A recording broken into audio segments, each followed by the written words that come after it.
Program is paid for by Investor Schooling. All opinions or statements expressed on the program are solely those of Investor Schooling or their guests and do not reflect the opinions of WPHT or Odyssey. WPHT. Stand by.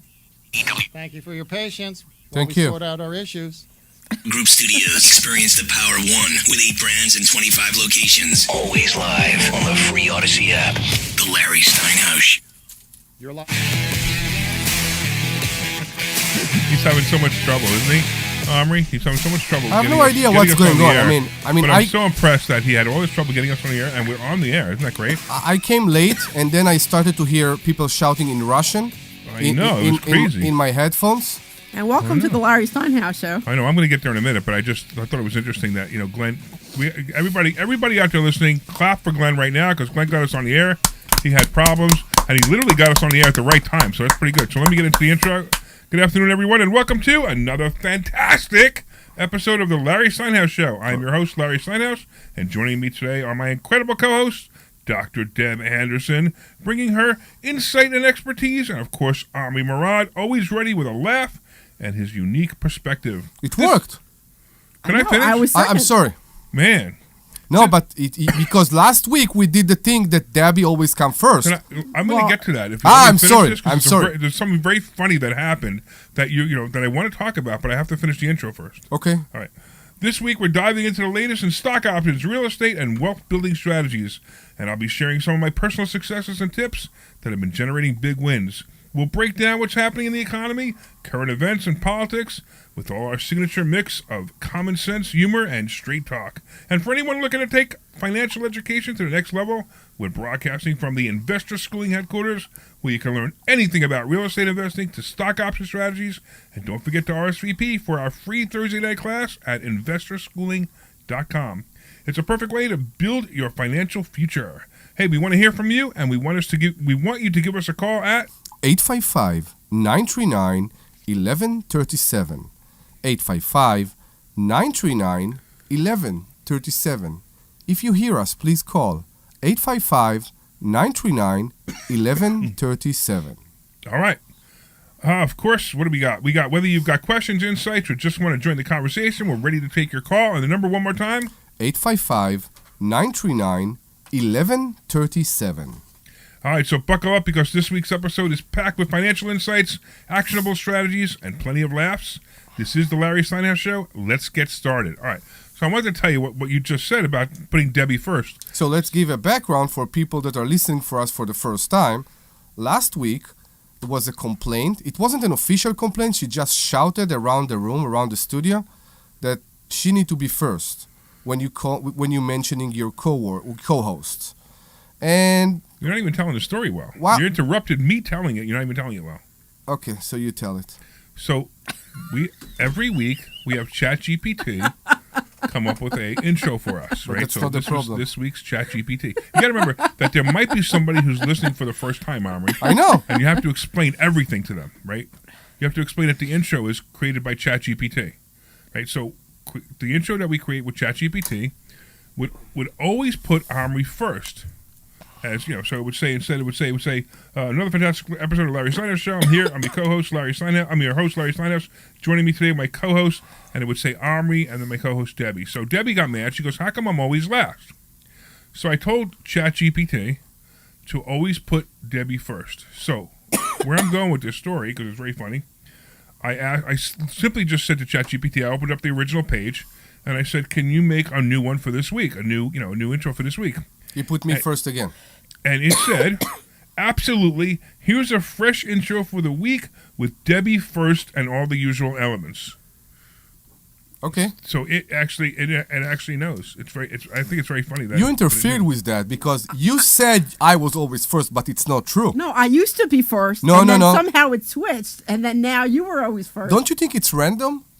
No, it clearly wasn't random. No, you always with the male-dominated. What are you talking about? It was always random. Sometimes it was me, sometimes it was you. No. One time it was me and you were so mad, and now see where we are at. No, I'm saying is that it was always me for a while, then it was always you for a while, and I don't understand where that switch happened. It's not related to the penis, you know. I did not bring sex into this at all. Okay. Welcome to the petty argument show. Okay. Okay. This week's show, we come up with petty arguments to argue about petty things. Okay, good. What are the petty things we talk about? Who's first? What would you like to argue about? I want to bring up a story. You want to bring up a story? Yes. Well, you do that. Go ahead. So, as you know, Is it a petty story? it's a penny story. A penny story? Yeah. Like 1 cent penny story. No, it's a bit more than 1 You got cent. to talk into the microphone, remember? Yeah, I know. I'm trying to show it to you. I know. So, yesterday I showed my house in Norristown to a few people, and as you know, we do the same thing. The first person who put the deposit is the person who gets it. Absolutely. Okay. So I heard a story. I met the lady. She was very nice. She showed the house for her husband, boyfriend, I don't know, in the phone, and she go around the house and she decides she wants it. Now I asked her a bit about what she do and how she do and how her credit looks like. Her credit is not the best. That's what she mentioned. She is in the high fives, Okay. I think. All right. She don't know what her husband is. It's only 3 people, 2 adults and their 14-year-old daughter. And then she went to the bank. Normally when they tell you I go to the bank, you know they won't be back. Well, I don't know if that's necessarily true. It happens sometimes. So I was still working in the house. Chino Right. was there with me. My worker was there with me. And she called me from the bank about how to do it the fastest way so the money will clear. Mm-hmm. Said you can do a wire, you can do it that. And she came back with a month and a half in a cashier check. Fabulous. That sounds fabulous, right? Right. I still haven't received any proof of income. Okay. I tried to communicate with her this morning. Maybe she's at work, I don't know, before I deposit the check. And because she said, I'm going home right now to fill up the application for me and for Right. my significant other. Okay. I wake up this When morning. is she supposed to move in? So she wants to move in tomorrow. Well, she's not moving in tomorrow unless she brings the rest of the money, Exactly. which she probably doesn't have, Exactly. right? And if Not- she doesn't not have the only- application filled out, she No- doesn't have insurance, she can't move in tomorrow. Exactly. So then the pressure, of course, came, and I said, let's do, because when we collect the deposit, we put people on a agreement that we Right. give here to student at the school Sure. that call a And contract it's to hold, non-refundable, a contract to hold, non-refundable agreement, right? unless we decide to reject them Right. for If you any reject them, reason. you give their money back. Exactly. Of course. There's no chance I will Sure. reject someone and will hold the money. But from that point on, she basically almost disappeared. So have you deposited the money? No, not Do yet. you want her? I want to see the application first, Okay. because the main thing for me is the proof of income. The main thing for me is the proof Okay. of income. I want to see that people can live respectably in my property. Sure, if they can afford it, exactly. I have been in situation that I came to fix something in a property and there was no electric because they couldn't afford the electric bill. Right. This is something that can be sound judgmental, and Well, it's not just maybe I will be sued for that. It's protecting you and it's protecting your tenant. I don't want someone to live in my property without electric. I understand. I agree. They said we have heat because the gas is on. I said yeah and no. I mean no. Right. It shouldn't be that way. So I want to make And sure. besides, the gas works with electric anyway. The gas heater needs electric to ignite it. It was 4 years ago. I don't remember even Right. what It's it on a was. thermostat, an electronic thermostat. It's all. They have to have. It has an igniter, correct? So some of them, but this is not the case. Some of them has a pilot. If you Yeah, remember. but that still, it doesn't matter. No matter what, they still have They still need an electric car, unless they run a battery. The It still thermostat needs- are on batteries Okay, normally those alright. days, but Okay. never mind. You know, it's not the essence of it. So the thing was, I don't want people to live in my house in a way that I I agree. don't approve. I totally agree. I don't want people to stretch either. I mean, you have people. Sometimes they'll say, "Hey, you know, Am I make going to be sued because the of rent, what I said? The rent, no. Actually, you're absolutely correct. The rent is $1,500, and they make $2,000 a month, and they want to know why you rejected them Exactly. because you can't afford the rent. So first I'm of like, all, no, I make $2,000. I said, are you going to eat? Are you going to pay your car insurance? Are you going to pay your cable bill or your phone bill? You know, you can't afford it. while she left the house to go to the bank, another guy came. Right. With he filed an application already with an iffy background. Let's say Okay. that. Some iffy background if we talk about the application. Of course, we're not mentioning anybody's name or location or anything like that. Of course not. And he came, and I think one of the first thing was it was important for him to show me is that he has an envelope full of money in his pocket. Okay. So he came ready. Okay, that's great. So did he give you the envelope full of money? He wasn't sure about the house. Oh, okay, then that's fine. He's probably not coming back. I know, but it was iffy from a point that a person was certain that he's going to get the house. He came, he met me. He funny, he complimented me as a human being. He wanted me to be his landlord, but he didn't like the house so much. On the other hand, a tenant I couldn't believe something could work with, and I'm happy something is working with here, did put a deposit, and now she's not completing the rest of the steps. So it was a weird day for me yesterday. I think I showed both houses for two houses for many people. I dealt with Section 8 tenants, Section 8 problems, you can say, and I'm still trying to understand if I have or don't have a tenant for this specific property. I don't know yet. Me too. I don't. I would deposit the check though. And if you don't get an application, you will keep the money. No. If you don't get an application, I'm not giving them the money back. You don't. No. If I get an application and I reject them, then I'm going to give them the money back. So I understand what you say. It's their responsibility to fill up an application. I mean, they knew the deposit was non-refundable, and if they didn't come to the table with the money and they didn't come to the table with the application, I'm taking the money.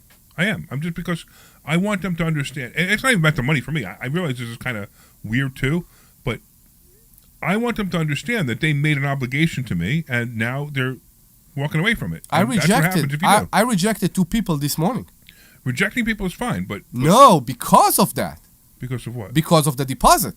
Oh, yeah. Then Other absolutely. people Absolutely, called yeah, me and I said, absolutely. "Listen, I have a deposit. Right, so the house is absolutely, rented." You put that. I actually, you know what? When they give me the deposit, Yeah, I take out my phone right in front of them and I deposit it right in front of me. I know you do And I that. do that on purpose because I want them to tell me that. No, they're wait. Gonna know. I'm going to know if that check's bad in 2 seconds. It was a cashier check. That's okay. You still deposit. I because know. It could be fake, or it could be something else, and I want to take a picture of it immediately, and I want to deposit it. Now, usually what happens is the software is so good when you deposit a check, they'll tell you there might be a problem with the check. What do you mean by that? You mean it's a fake check? So, well, it could be, but in this case, it's probably not. Have but, you ever received a fake check? Yeah. Yes. Really? I have. Yeah. Yeah. Or a check that there was absolutely no money in the account and you knew it immediately. Like it's the Leonardo DiCaprio movie that he kept printing checks. What was it? I don't know if it was. You like remember that, the but, movie? But, whatever. The check might not Yeah. have been from their account. They might have been from, Wow. So I deposit the check right in front of them because I want them to stop me. Okay, so if I'm asking for your advice in this case, you say deposit the check, Absolutely. and if they don't fill up an application, They don't get their money back. They're not. By the way, let me tell you something. yeah, If you deposit a check and they don't fill out an application, they're not calling you anyway. They're not going to ask you for the money back. it's weird. They're gonna call. If they call you and say, hey, I decided I don't want the place. I'm sorry, it was a non-refundable deposit, right? They signed that. They could still stop that cashier's check if you haven't deposited yet. How? It's a There's a cashier way check. to do it. It's happened to me. It's happened to me. That's Without why bringing the you check get a back? cashier's check, when you get a cashier's check, you deposit it immediately. Okay, I'm doing it now. Okay, do it now. All right. Whoever saw him yesterday, he's depositing your check now. So what's happening with you, Dr. Deb? So I had to order a new washer and dryer for one of my tenants today because I couldn't get anybody to come out and service the washer. Okay. So I just ordered a new one today for them. Deposit it. So what do You want me to deposit it? No, I want you to look at it. You want me to look at the check? I want you to. You seem like the authority Hold for on. me, and then Debbie can continue the story. No, So, so it's they, certainly a real check. Yeah, I would deposit it. Absolutely. Deposit it right now. Okay, go ahead. I'm sorry, Deb. no. So they had a problem. It's a stackable washer and dryer in one of the apartments. Oh, that it's I like have. one of those double ones. Yeah. Yeah, you're better off replacing that anyway. Yeah, I they go figure- bad. They're expensive to fix. Okay. Well, I figure because I had a different one. It was a regular washer fixed, and it was and I talked to the guy, and he's like this thing will last forever if you fix this thing, and I'm like, all right, then fix it. And it was a couple $100 to fix, but I've also had it for a long time. Right. So Where was that? so that one was in DuPont. So this one Okay. I'm talking about is in Monroe. It's in the apartment, in one of the ones in the front, and I guess the washer doesn't drain at all. So I tried getting somebody out there, and I'm like, and I've been trying for the last couple days. I'm like, forget it, I'll just replace it for you. And I just ordered it this morning, and I told her it should They're be like here after- $1,000. Yeah, it was like $1,100, right? it was Yeah. it was around 1,100, but yeah. you know, with installation and delivery, whatever, it's gonna be like $1,300. Yeah, you so know? I do the same thing. I just replace them Yeah. because you have to. But you know what I do? One of the things I do is like whenever somebody moves in, there's a washer and dryer there. Sometimes it's mine. Sometimes it's a prior tenant's. I don't know. So I put in the lease. I said, I guarantee that it works for 30 days. So I do that, but I just started doing that after Oh, okay. I knew. So the Okay. guys in the back, I like for the units in the back, I have that in their language, but Yeah. I didn't for the guys in the front. Right. Because So- I'm going to tell you, I've had most problems from washer and dryers, believe it or not, of Yeah. people breaking them.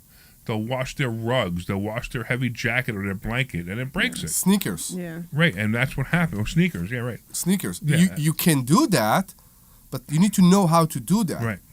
And when you put all the sneakers together, when the machine starts, like bing, bing, bing, bing, bing, bing, bing. Right, right. I know. Yeah. So I stopped repairing them. You know, like, but you know, I tell them it works. And, you know, and the funny part is, like, sometimes they don't work, and I'm like, oh, then I got to go fix it. I actually had to replace one once because it didn't work, but that's all right. You know, it happens. So I make sure that it's not a problem for me. Hey, Omri, why don't you give people the phone number, see if they have any tenant problems that they want to talk about. Sure, that's 855-939-1137. Yes, I still have a cold. 855-939-1137. 855-939-1137. So I'm wondering if your cold has anything to do with my symptoms this morning. Everybody told me that first of all, everybody make fun of me and said I should go to the doctor because I had fever yesterday. And You had fever yesterday? Yeah. Still? I didn't have fever at all. Oh.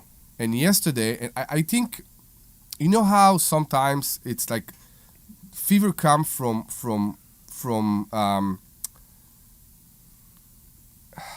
you know how sometimes you puke and you get fever from the reflex, from the fact that you put so much okay. force onto I that. got you. Yeah, sure. So I think my fever was because of the reflex when I'm coughing. Oh, okay. Because I'm So coughing. you take your fever like another half hour later just to see? You take your temperature, I mean? I took another Okay. another one of those cold medicine. Okay, so stepping in here for a second, what are your symptoms that you're experiencing? You have Dr. Deb here. You could have asked her yesterday. No, Yeah. I'm just saying that like what you're saying doesn't make sense to me. That like as from all the stuff that I've written and I've read. I am in 3 weeks now. I'm with the nose Yeah. and with the coughing, Yeah. and that's it. Okay, and you haven't gone to a doctor? No, Okay, so you. But he might- did take a COVID test and he was positive. What I'm saying no, is. I'm kidding. Oh, you were kidding? I Of actually course. thought you actually took. The I COVID wanted test. to see your reaction. Oh yeah, I was I like, didn't- why I would didn't- anybody take a COVID I test? didn't believe you when you said that. Of and course I, not. I believed I him. know why I he believed believed him. me. Sorry. No, I think that you should probably go just to see what's going on because there might be something underlying or a small infection somewhere in your lung that could be causing this ongoing problem. So I would just go and take a look at this and see what's going on. I will. I don't know. Maybe that's what I do. Well, that's the first thing I will do when we're coming back from Florida. So here's what I woke up with this morning. I woke up with my left eye consistently draining and itching, Oh, and it just doesn't stop, and it hurts. Please, and I rub God, it and it hurts, that you and it don't hurts. need- Does it feel scratchy at all, like you have sand stuck in there? no, No. it's Does not. it feel scratchy or sandy? No, not yet. You don't understand. He's going on a plane tomorrow. Yeah, so Yeah, but they have like patient Elevate- first or urgent care centers if you really need No, it's not the point. My father experienced the same thing when he had the cataract and all those with the eyes. The elevation of the plane, the pressure affect Right. the eye. yeah. I kid you not. I know, I believe you. Yeah, the pressure affect the eye more than the ears. The eye get affected. Well, we'll see what happens tomorrow. So We'll see what happens tomorrow. Yeah, we cover health, we cover rentals. I know. we cover We just talk about anything we want. everything exactly. Right, but What's your symptoms with your eyes, Larry? it's- What's your symptoms? The itch and running and burning. Okay. It's not I don't know. red though. So it's good. It's not Right. red Just at one all. eye though, and not both. Just the left eye, yeah. I was asking because I've had all kinds Debbie's of got issues a with smile on her my face. eye. Yeah, She's yeah. shaking her head. What's No, going on? Just She's saying. about to say. Pink eye? Have I got pink eye? Yeah, that's what it Oh, sounds boy. like to me. Yeah, Like it sounds like it's going to be pink eye to me too. Sounds yeah. like it's pink eye, but Yeah, know, yeah. and it's really contagious, by the way. Pink eye. Good. I'm going to sneeze on you. Okay, good. Well, no, you'll be away for the next couple days. I won't even see you. We are. I'll be sitting next to Omri tomorrow on the plane. No, I Yeah. already. The minute you said about the eye, I already texted Jay if we can switch spots. I'll go I'm sit going in to first quarantine class. that whole. I'm going to quarantine that whole building over there. Trap you guys in there. Well, You have no idea. between Larry and Omri. Exactly. You have no idea what's going on at 108 I'm Corporate sorry, Drive. Dr. Deb. You're getting locked in. I know, like Sorry. for the two between the three of them, I'm the one who's going to end up getting sick because Omri has a cold that he won't take care of, and Larry's got pink eye, and it's gonna spread to everybody else. How So- do you take care of a cold? How do you Yeah, take how do you care of take care of a cold? ginger, lemon, Yeah, okay, know. what else? turmeric, Turmeric? Turmeric's really good. Ah, You know what else is really? really good? honey? Oregano. Oregano. Oregano oil. Honey will help. What do you do with oregano? You eat it. You like swallow it with capsules. I have some. Okay. Really good. It really works too. So it's like a And you know, gum? you know what you don't take? What? Cold medicine. Okay. Cold medicine is. I actually experienced this. For years, I would get a cold. I would take cold medicine, and I'd be miserable for 2 weeks. Right. Yeah. So last time I got a cold, I didn't take any cold medicine at all. What did I you only take? took turmeric and oregano and vitamin C. What do you mean turmeric? Grinded turmeric? Turmeric, yeah, turmeric you get in capsules. I have some in my office. Also in capsules. Yeah, right. So I took all of this. That's all I took, and I had a cold. I had the symptoms of a cold, but I was not nearly as miserable as I was when I took the cold medicine. And I discovered it was the cold medicine making me miserable. All right, so here's what I used to make up. I used to make up these little shots of I used it in the base of it was either pineapple juice or sometimes I would use pear juice, because it's sweet, and then I'd put in some ground up ginger, and I'd put up a ground up garlic, and I'd put in a little red black pepper, ginger, turmeric, honey, and mix it all together, and you drink it, and I don't have any issues. So You know, and you know what's really great about this show right now? Yeah, exactly. I want to Ginger. say. I'm gonna tell you, ginger, honey, garlic. Passport Mommy wasn't on before. No. So we're becoming Passport Mommy. No, really. no. Welcome to the Larry Steinhouse show. We are not a cooking show. Seriously? We are not a health show. We are a financial show. But if you don't feel well, give us a call at 855. If you don't feel well, give us a 939. call. If you have an ongoing cough, so drink water with honey in it to help with your throat. The honey will make your I throat do feel the better. tea with lemon and honey for 3 weeks now. Okay. Do you do And I'm doing- straight up honey? What? Do you take a straight up honey? No. Is it raw Take honey? Straight up honey. Is it Straight raw up. honey or is it like Or is it processed honey honey? from Giant? Oh my God! It's a honey for giant. Yeah, that's not the same That's the thing. problem. You That's need to fake. get raw honey. That's fake honey. You need raw honey. Yeah. Raw honey. Yeah. Raw honey. You gotta Raw. get it from bees. No, I know. Like non-processed stuff. You need raw honey. Not the honey that you buy in Giant What- that has what do you 20% do? honey in it and the rest of it is sugar. So where it became ridiculous. Go okay? to Steyer's. Go to Steyer's. I will go uh, to Star. Stop shouting at me. I'm trying to figure out, like, really, if you want, everybody make comment about food recently. It's all about the new Minister of Health that said that everything with artificial ingredient will have a warning like on cigarette boxes and all those things. And I really don't know where to buy food anymore. People tell me I'm buying my I'm very annoyed right now. I'm going and I'm buying ground Stop beef. shouting. I'm going and I'm buying ground beef in Giant, and everybody tell me I have bleach in my ground beef. Okay. Where would I go and buy my ground beef? If you know where I should go and buy my ground beef, please give me a call at 855-939-1137. 855-939-1137. Linda will give you the whole list of all the places you should shop for. Whole Food? So the crazy thing is, Linda will go buy steaks at one place, she'll buy seafood in another place, and chicken in another place. And it's not supermarkets. And it's not supermarkets. Okay. Right. It's like, I go to Capitol Grill and I pay $50 for a steak made for me. When Linda buys it, it's $75 and she makes it for me. Okay. I'm kidding. But yeah, I mean, it's very expensive, the food she buys. Okay. I want to know how you know. How do I know what? How do I know? I mean, it became ridiculous. I don't want to be one of those crazy persons. Talk to Krista. To who? Oh my One goodness. of our students, Krista. Okay. One of our students, Krista, is actually she will tell you she's more like, just talk to her. You'll see. Okay. I don't even know how to explain it. I will get mad. Yeah, what? I'm going to get mad. You're not gonna get mad. You might just you might lives a just different never life. eat again. She just lives a different You life. just might yeah. not never eat again. I mean, to me, I just don't care anymore. To a point. I've given up cookies. I've given up bread. I've lost about 5 pounds since I did that. Okay. And that's a good thing. I gave up pasta this week. Okay. Because I know that's bad for me too.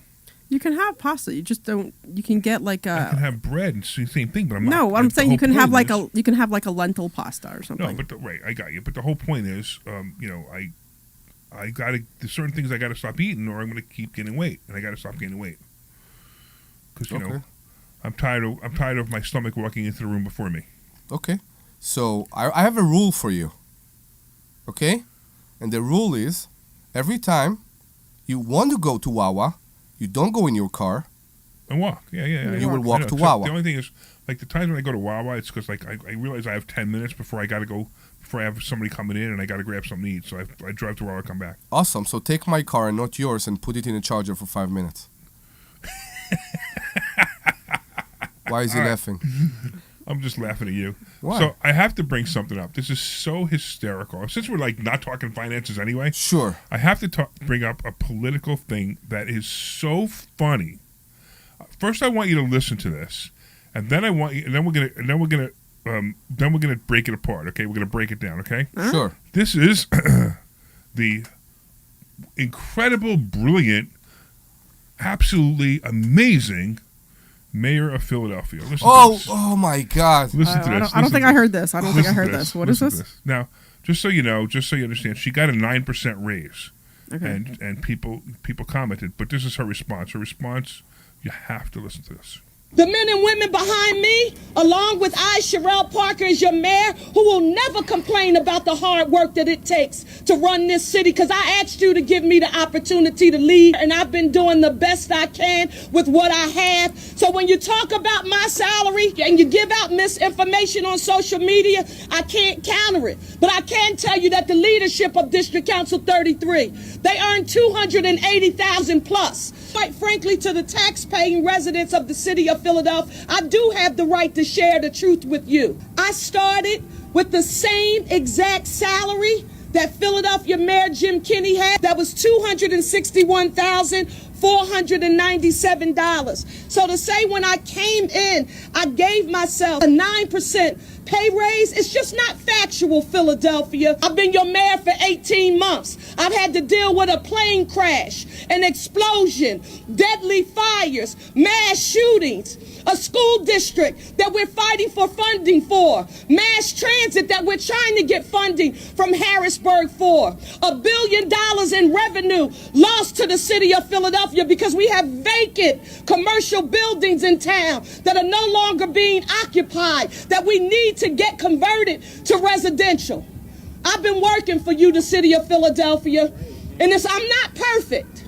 You hear me? But for anyone saying to you that your mayor is not providing a fair offer on the table for members of District Council 33, it's just not right. If we're going to tell the truth, tell the truth.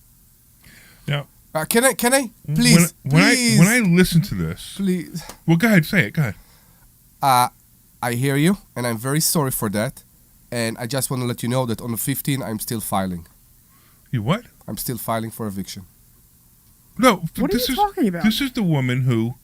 You're thinking she sounds like a tenant, right? She sounds like a tenant complaining. What right? was going on? Right. Why is she shouting?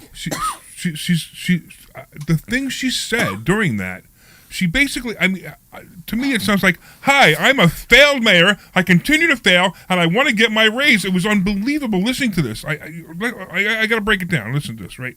How do I restart this? I got to break this down because this is unbelievable, the things she said. The men and women behind me, along with I, Sherelle Parker, as your mayor, who will never complain about the hard work. Never complain. She's complaining right now. She's complaining right now. It's unbelievable. That it takes to run this city, because I asked you to give me the opportunity to lead, and I've been doing the best I can with what I have. Now, just remember, she's been doing the best she can with what she has, right? Then, later on, remember what she says. So when you talk about my salary and you give out misinformation on social media, I can't counter it. What misinformation? They said that she got a 9% raise. It's correct. And why is it misinformation? I can tell you that the leadership of District Council 33, they earn $280,000 plus. Quite frankly, to the tax-paying residents So what are you, jealous that they earn more money than you by $7,000? of the city of Philadelphia, I do have the right to share the truth with you. I started with the same exact salary that Philadelphia Mayor Jim Kenney had. That was $261,000. What do you mean by the right? She's obligated. She makes $500,000 a year, right?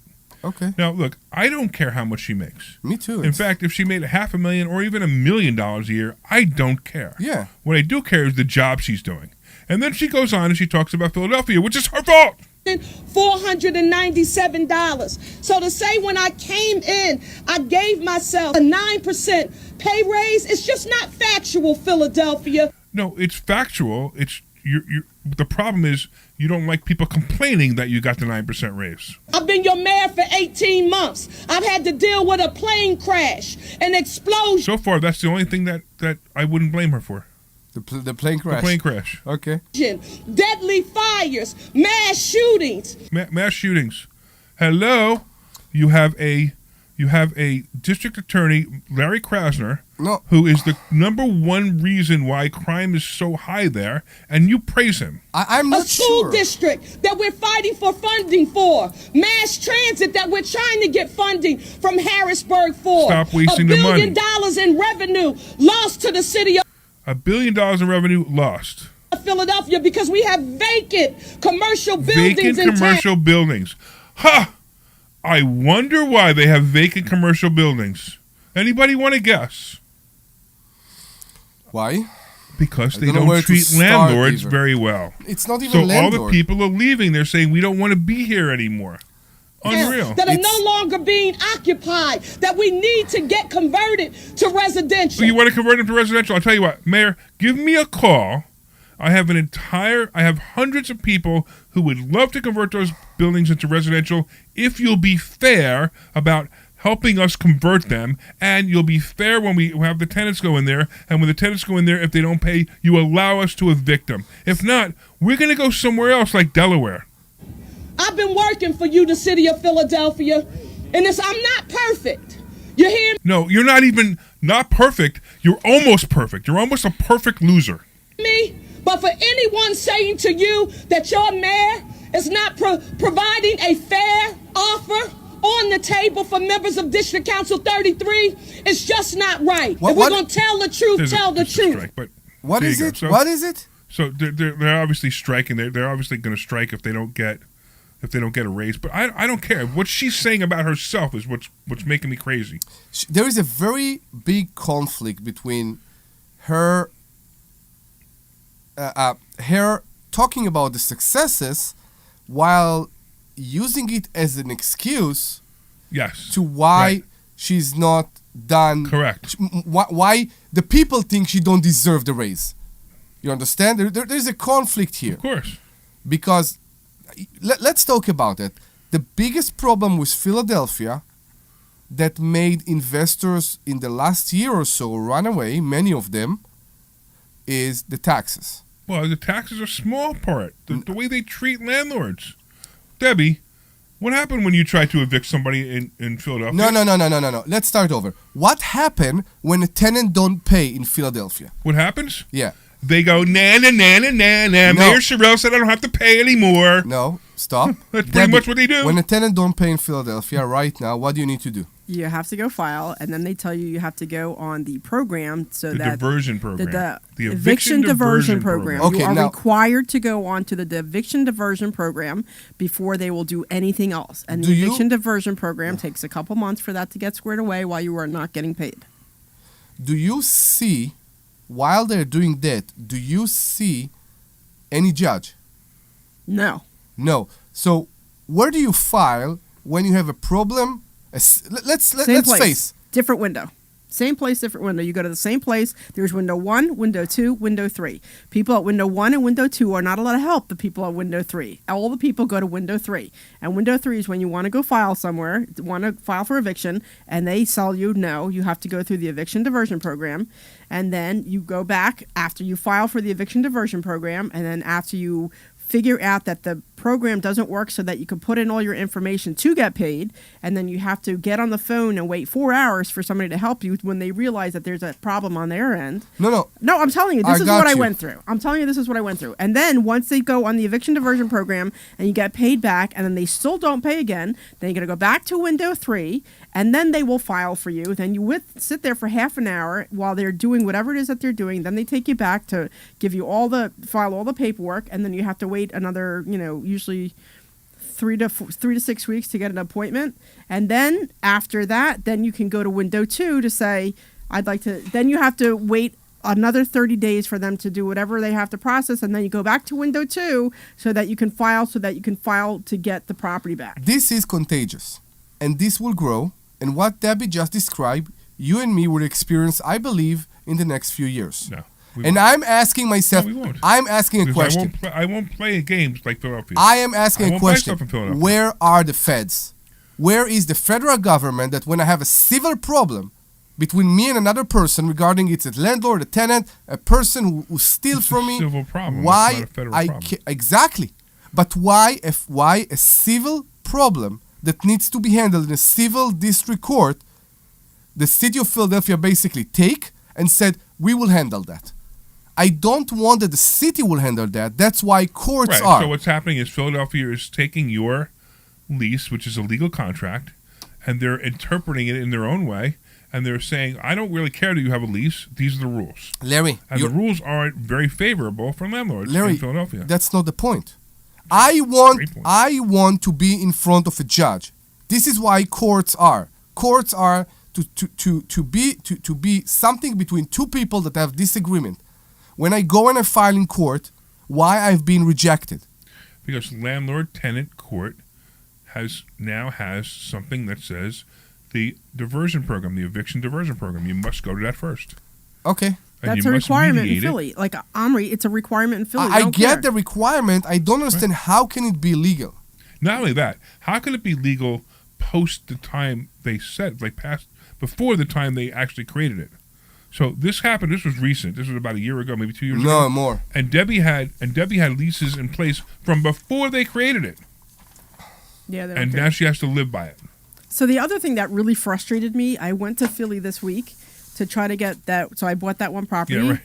and I was trying to get it squared away because I need all the paperwork in place for when I have the renter in there. Because if there's a problem with the renter, all that paperwork has to be dated before they move in, right? So the other thing that really, really frustrated me is that you go to one side, and the paperwork says that they just need a copy of the HUD sheet to prove that I bought it. And then the other side says, no, we need a copy of the deed. Well, the deed's going to take another 4 weeks before the deed is even ready and recorded. So I can get this part done, but I can't get this part done until this part's done, and this part won't take the HUD sheet. They require the deed. So it's just, not only do And you they don't even know what they're looking for. That's the brother thing. But you know what? Oh, you know what really upset me? I put this up on Facebook. She's like, I'll get to you, but I have to take my required 15-minute break first. And I just looked at her like, seriously? Right. You're standing right in front of her. She's in the middle of a sentence. I got to take my break. Let me explain how. Oh, I have to take my 15-minute break. I'll be back in 15 minutes. Wait here. And then I'll get you. And then the other thing she said to me Maybe that things really like that is the reason people are so mad for and then the other thing that really interest. upset me. So you guys know, like when you have class, I usually stand. I just tend to stand. Sure. I tend to stand a lot, So I'm not real big on sitting. So she's like, "Go have a seat," and I go and I stand over by the table over there. You made, and she's like, "You can have a seat." I said, "I'm right here." She's like, "You can have a seat," and I'm like, "I'll stand right here. Thank you very much." It's just like you're telling me that I need to sit my ass down on a chair because then you won't listen to me. You won't do anything for me unless I sit physically down. I'm like, what the hell is that? I can't stand in the freaking corner. Really? I have to listen to you like a 5-year-old? That went up my ass. Yeah, it's the police officer that stopped you on the side and said, "Stand down." I said, "I didn't say anything." "No, sir, stand down." I said, "Okay." "Stand down." I didn't say anything. It's like Oh, to that's just, show Yeah, the that just- authority, Sure. right? To And- show the authority. I'm. I was just so angry because I walked Yeah. back. I think I called you. I was so angry, and I'm Yeah, I like, remember. I'm getting told by a lady who gets paid $10 an hour what to do. Really? This is doesn't how it's matter. going to work? Yeah, but Sherelle Parker got a raise, so it's okay. So, Sherelle Parker, if you're listening, I'm sure you're not because you're probably taking remedial spelling classes because you don't even know how to spell eagles. No, she's Yes. taking a nap. I don't think she's taking a nap. You don't think she's taking a nap? No, it's she might be waking up from last night going out or something, but no, Okay. but yeah. So I know you're probably taking your remedial spelling class because you can't even spell eagles. But if you are listening, listen. This is why your city's falling apart because you're telling the landlords to stay far away from you. You're saying basically, don't come and invest in my town. Don't take my city and fix it. Don't do it. We don't want you here. Go take your money and put it somewhere else. That's what she's saying. If they become a little more friendly, just a little more friendly with landlords, they would have nicer houses, they would have better landlords, and they would have less problems. The But that's it. hate, What are you gonna do? the hate for landlord must stop. Because what's going on in the city of Philadelphia and why she has so many empty houses? They blame the landlord for everything. The landlord are greedy with their prices. Right. The landlord are slumlord. They don't take good care of the houses. Right. With the taxes that right now we have in Philadelphia, with the prices we pay right now for repairs, for roofs, for heaters, for everything right now, how can we keep the rents low? And of course, you look at homeowners that can take care of their own homes. Consider all that, and you understand exactly why there are so many vacant homes in Philadelphia. I don't know. I'm Hey, so. give the phone number in case anybody wants to call in. And join us to this very interesting conversation. 855-939-1137. You don't have to be the mayor of Philadelphia to dial 855. Oh, if you are, we'd love to talk to you. Yes, exactly. 855-939-1137. That's 855-939-1137. Of course, if you're a landlord in Philadelphia, if you're a tenant in Philadelphia, I feel sorry for the landlord. If and you- lucky you if you're a tenant. we want to hear from you. 855-939-1137. And I'm still struggling to. I have one of my places open for rent, and I have another one that's coming open at the end of the month. Like I'm struggling trying to get renters. So I don't know. Are Me you guys too. We're all having trouble getting tenants. I know, but it's It's kind of a weird time. I know, but it's the transition's coming. Larry, it's the The middle housing- of the middle of the summer. Okay, I understand that too. I'm just. That's not a It's- good thing. That's a bad thing. It used to be the best time. No, the best time is April and June. May, April, June. Not for people with kids. Everybody wants to move in during the summer when the kids They are don't off want to move in school. during the summer. They want to move in before the summer. Okay. I don't know, but my why. concern is that I still have a mortgage to pay. You know what I mean? And I I need got to you. pay my mortgage. So I have some reservations because I really need to get some of these places rented. Mm-hmm. So You'll get it rented. It just takes a little bit longer. And right now, August is a slow month for real estate. Period. Always. It always has been. I'm experiencing the same thing in Norristown, Norristown, for example, right now. right. You experience that in Ruskin. Yeah. You experience that Yeah. in Monroe. It's Yeah, I just put one of my houses up for sale. I only got one showing, which surprised me. But it's only been a week, so I'm not that worried about it. Mhm. All right. All right. I don't know if we should go to wow. break or not because it's already. no, 15 we're minutes not ago. going in the break. I think we also have a I know we haven't caller. taken a break yet, so why don't we do that? Why don't we, Glenn, if you're there, if you could quickly throw a commercial on or two, and we'll come back in. Hey, this is Larry Steinhouse. You're clear. How many times are you going to listen to my voice before you finally go to investorschooling.com? I can't believe you haven't signed up for a class yet. I just sent you a link. You're going to learn Okay. stock options trading. You're going to learn Omri was saying something about meats. Riker's I guess. Meats. Schooling.com right now.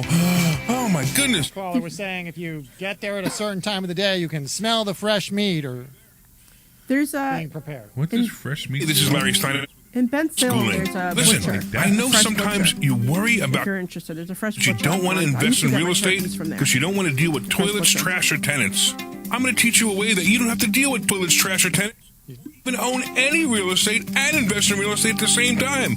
You want to learn Booster? this, so go to You brought the investorschooling.com. booster? That's investorschooling.com and take a complimentary class this Thursday. And I promise you, no toilets, no trash, no tenants.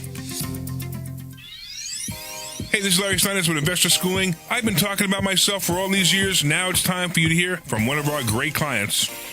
Investor Schooling lives up to the promises. Larry's a great teacher, teaches about the whole new approach to thinking about money. I've taken to heart many of the things that he's taught me, and my financial life has improved. Come to Investor Schooling, and you could be... Omri, I'm going to just ask you to watch your microphone distance. Sure, thank you. Hey, this is Larry Steinhouse with Investor Schooling. Did you know that we have a radio show right here on WPHT every Saturday at 1 o'clock? It's called The Larry Steinhouse Show. And you want to listen to this show because it's a live show and you can call in. In fact, here's the call-in number. 855-939-1137. And when you call in, you can ask us questions about real estate, the stock market, even politics. Make sure you tune in Saturday, 1 o'clock. This is Larry Steinhouse with Investor Schooling. 855-9... Whoops. 855-939-1137. Ooh. This is Whoops. Schooling. Did you know that there are so many different ways? Yeah, it was a mistake. I mean, and annuities are not the answer. I keep those handy in case... Yeah, I got you. Investor Schooling. Come to Investor Schooling, and you will learn so many different ways that you can make more money in retirement than you actually expected to. Go to Investor... All right, are we ready to come back? Sure. That's investorschooling.com. That's investorschooling.com. We'll see you there. This program is paid for by Investor Schooling. Wow, it sounds like it's fading out, doesn't it? It does. Something's up. Yeah. All right. Anyway, welcome back to the Larry Steinhouse Show. I'm here with my co-host. Well, I have to say Dr. Deb first. Yes, you have to. I'm here with my co-host, Dr. Deb Anderson and Omri Morad. You don't have to say me first. You just have to put me first in the intro. Oh, No, okay. we can also say... Here's, Doesn't really matter at this I'm point. here. Because, I say something and then you guys get upset. No matter what I say, I'm screwed. So it doesn't matter. Put me next. You know what? Tell Susan so she can alternate between me and Omri now. Okay, I will let her know. Well, yeah, you can All right, alternate. but I also want to say hello to Kimmy because Kimmy's been on her all day and she said she's lonely because we haven't said hi to her yet. Oh, So hi, Kimmy. Hi, I have a Kimmy. bunch of other people listening as well. Thank you so much for listening on Facebook and LinkedIn and Twitter or whatever it is, or YouTube. I thank you guys. And come out, say something, talk to me. Let us know. Let us know you're here. We didn't mention that earlier. 855-939-1137. That's 855-939-1137. And somebody's calling right now. How do you know? You don't hear Don't that? you hear that? Your phone is going off. Oh, my phone's going off. My God. My goodness. Larry's so deaf he can't hear his phone going off. That's crazy. That's pretty funny. Must have been another spam call. Oh. We could have had fun with that too. I just didn't hear it because I had the headphones on, so I didn't hear my phone ringing. I'm trying to avoid that. I mean, I can't deal with it anymore. On an I know it's everyday terrible, basis. isn't it? That's why you guys know. That's why I get so upset about it. All right. So real quick, by the way, if anybody wants a copy of my book, I give you a digital copy of my book. You can send a text message to the phone number 26786. 26786. That's the number 26786. Send the word hacks, HACKS, and I'll give you a free copy of my book. By the way, we got a Money Hacks event coming up, don't we, Deb? We do. I think it's November 1st we have November it. 1st, yeah. Yep. So if you guys want to get the early bird special, you go to 4mmw.com. The number That's 4. the number 4, right? Yep. mmw.com, 4mmw.com, and you can pick up a ticket for 50% off by using the coupon code FIDDY, FIDDY. So if you want to go to that, that's a great event. We have some really great speakers coming in. I have a really intense motivational speaker who his story is incredible. Okay. And this is the first opportunity anybody's ever given him to speak in front of an audience before. Uh-oh. So I am really looking forward to this because just listening to him speak, I think it'll be fantastic for everybody. All right. Extremely motivational. So great guy. I've known him for a while, and he's great. He actually came, if you remember, to the last Money Hacks event as a guest. He was sitting in the back left corner. Now you know what I'm talking about? No, not off the top of my Okay, head. well that's right. I'll tell you later. Yeah. Because I don't want to give away the what's it called what do you say, the spoiler alert. I don't want to be a spoiler alert because the guy's like, when you see the guy, you'll understand how great this story is and how great he is and why no one should ever be held back from anything.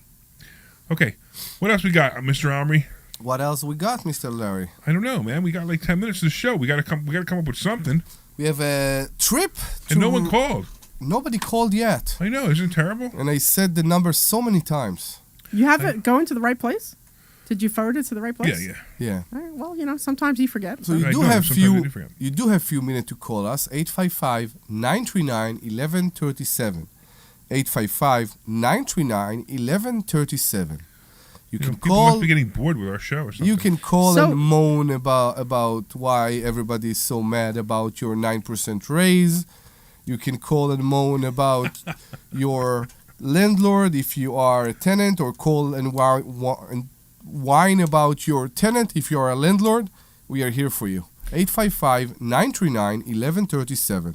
I have a possible deal going on. A possible thing going on. So you guys know that I'm learning how to do some land flipping. Yeah. So there's this property that I'm waiting for the guy to sign the contract on.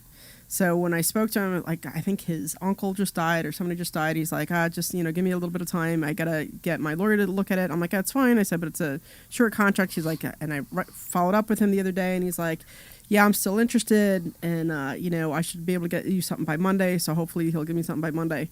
But anyway, we got reviews back from the realtor. So the realtor said that we could easily get $170 for it. Wow. Which would be nice, because I'm buying it for $93.5 if he'll sign it. You know what I mean? That's the thing. It's like I can't do anything until he signs it. So that would be kind of nice if that would come through. That would be like a nice, $75,000 profit or $70,000 profit. Yeah, I like that. Even if you got 50, it'd be great. Yeah, even if I got 50, I'd be. So I'm looking at houses for myself, but let's real quick. Let's go to Greg and Lansdale. What's going on, Greg? Greg and Lansdale, you there? How you doing? Yes, I heard they already told Omri about the Rikers for the ground beef, and I think it's in Northeast Philadelphia. And my buddy goes down there all the time, and they actually grind their own beef. Plus, they also smoke their own meat. If you get there at the right time, you can actually smell them smoking stuff. What's the name of the place? Rikers. Yeah, that's Rikers, that's exactly what he said. Right, very cool. And also I get the scams all the time. I always get the one from the electric company giving me 35% off my electric, and they ask for my zip code. Right. So I give them 90210, which is Beverly Hills. That's you funny. come back and say I qualify. Yeah, I know. I mean, there was another one that was going around where they ask you for your credit card number, and they basically ask for your credit card number because they say that we're from your credit card company and we'll give you whatever it is. I've gotten the ones where verify your credit card, give me your number, and I'm thinking, how stupid are people that they actually give them the number? I've seen that where it's like, I need your date of birth and your social to check if you're on the dark web. Yeah, right. Yeah, and I'm just like, oh my God. I'm like, really? Okay. What a great idea. Hey, would you like my mother's maiden name too? You know? It's just as funny. It's just funny. But it doesn't stop. It's non-stop calls. I don't answer my phone anymore. What I actually do now is my phone rings, I answer it, and I hit end, and I don't know who it is. So if somebody's calling me and they really want to talk to me, hopefully they'll call me back because I just can't stand it anymore. And this is something that needs to be done. Something needs to be done with this. Sure. Especially when you're on the do not call list, they call you anyway. Oh, and what's the punishment? Yeah, that's right. I'm on the do not. Wait. Tell the guy I'm on the do not call list, right? And then ask him if they'll actually tell you. What that means to him. You know what that means to him? That means to him, hey, guy next door sitting next to me, call him again because we want to annoy him.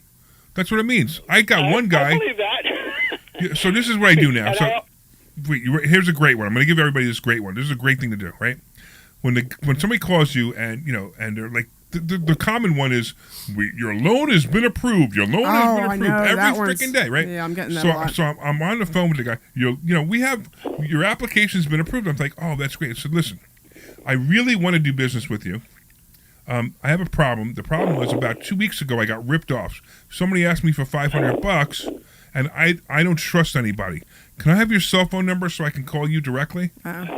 And they'll give me the cell phone number, and then I call him and I say, now I have your cell phone number. Every time somebody calls me, I'm going to call you. And then at least I get some revenge. You just got somebody fired for that, didn't you? I got somebody fired, yeah. Which was kind of funny. That's pretty good. I've also gotten where somebody come up and said, "Hi, Grandpa. You know who this is?" This Right. is your grandson. I don't have any kids. Oh my God! So they did No. that to my Yeah. dad. They Oh, yeah. did that to my dad. When my dad was Oh, yeah. still alive, somebody, he got an email or he got a phone call or something saying, hey, it's your granddaughter. I'm stuck in some other country. Can you send me money? Blah, blah, blah. And my dad, he was older and he called up my sister to say, hey, is so-and-so okay? And she's like, what are you talking about? I got a notification that she needed money. I wanted to make sure this was Right, real. right. At least he thought to call, but Yeah, some right. people don't think to call. Oh yeah, I had one where you ready for this? I got a text message from Larry Steinhouse. Really? It said, "Hey, it's Larry Steinhouse. I'm doing a presentation, and I need to get some gift cards as a prop. Can you buy them for me and send them over here?" I'm like, wow. Yeah. I mean, I couldn't believe Sounds that. legit. I mean, so somebody was using my name and sending it out to my phone list, Wow. whatever phone list they had. So everybody in my phone list probably got this, Wow. which was insane. Then I had another one where the guy's like, you got to pay me a gift card. You had that, Omri, and you almost did it This too, was Xfinity, right? and it was the craziest thing in the world, because they knew I asked to disconnect. And Right. they called me again, and my Right, phone said Xfinity. Right, exactly. It's And amazing. I know. was so close. I know. I thank to Debbie. I know. I was so close to fall into that. Yeah. Yeah, my girlfriend got taken that way. She's in her early 80s, so she was really upset. And Yeah, it's rough. Yeah, and I was talking to her, so she ended up buying like, I don't know, $500 gift card to Best Buy or someplace like that, and I'm like, I'll buy it off you so that So she Greg is needed that obviously money. one of those callers. He has the heavy breath, you can I'm tell. one of the ones who get them all the time. I know, but I anyway, get the ones where I went Right. Publishers Clearinghouse, and Right. last week somebody said that they got a cashier's check for $6.5 million. There you go. The There you Bank go. of America waiting for me. there you go. All I right, listen, said, Greg. yeah, I know. I'm still waiting for the two Mercedes I was supposed Wait, to get stop. 2 years ago. And the guy said, I got to let you go because we got to end the show right now. But thanks for calling. I appreciate you being a listener. Come see us at Investor Schooling because we'll have a lot of fun here. We can talk about this some more. All right, I want to thank all the listeners for listening today. I don't know if anybody listened today because we didn't have many callers, but maybe we'll have some more callers in the second hour. Yes. So I want to thank all the listeners. Of course, I want to thank Dr. Deb because I want to mention her first, and I want to thank Omri, and I want to thank the Sweet. Glenn Page for being our producer today. I want to thank everybody online like Kimmy and all you guys. And look, if you want to learn more about investments and learn how to make more money, go to investorschooling.com. That's investorschooling.com. We'll see you Thursday night.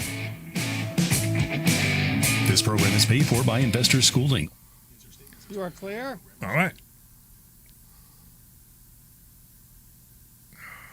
We have no. Yeah, no I think that sound. guy was related to Darth Vader. He was what? Related to Darth Vader. Oh yeah, that's funny. You were gonna put a camera or a thing up here for me, remember? I didn't do it yet. I know. When were you gonna do that? I know. I forgot actually. Okay. I'm so glad that I'm so top of mind for your for all your events. I'm top of mind. I'll relax. I'm just kidding. If we buy the office next door, we're gonna move the studio there. Are we? Yeah. All right. No. Know what? You will build a conference room up there because you already built a room downstairs with all the insulation. I haven't seen it, so I don't know. You what remember it looks like. how many insulation we put in the meeting room? Yes. Okay. That was the intention, no? The conference room downstairs in the other building is nicer. I haven't seen the other building, so I don't know what. I'm going to get in there Monday. And it's amazing how the real estate agent is in there. See Joe Conklin at Parks Casino, Street Road in Ben Salem, Thursday, August 21st. Joe welcomes Ian Lara. For tickets, go to joeconklin.com. Feel like everything's clouded by What do you doubt? mean you're going to be there Visit Monday? You're not gonna be here Monday. CaliforniaPsychics.com. Our psychics are available to talk 24/7, and we guarantee if it's not life-changing, it's free. Experience the joy of certainty. California Psychics. Snakes, zombies, public speaking. The list of fears is endless. But the real danger is in your hand when you're behind the wheel. Distracted driving is what's really scary and even deadly. Eyes forward. Don't drive distracted. What were you Brought to you by asking about NHTSA and the Ad Council. You said you're going to see it Monday, but how are you going to see it Monday? You're not We're here. dedicated here, to that's serving right. people 50 and Yeah, up I'm not gonna see like it Monday. me. I'm not Our here. needs are different. Big Wireless wants us in an unlimited. 30 seconds. That data, you're probably getting used. At Consumer Cellular, we're Are you hearing the programming right now? Yep. Yeah. data. Okay. needs, not ours. Our plans start at just $20, and you'll get the best customer service in Bless the you. business. Call One Triple Eight Freedom. Visit Bless you. Thank you. for a store near you. Plans include $5 credit for auto pay and e-billing. See site for Oh, I additional think I got facts. another one coming. Philabundance is the region's largest, You've got whatever they've got. serving more than 90,000 people each. You're locked in. Our children. I should open a window over here. And then Omri starts coughing All right, here we go. in my direction. Statements expressed on the program are solely those of Investor Schooling. Do not reflect the opinions of WPHT or Odyssey. WPHT, WPHT-HD, WOGL HD3 Philadelphia. From the Piazza Premium Automobile Studios, powering your drive with 10 brands and 20 locations. Always live. You're live.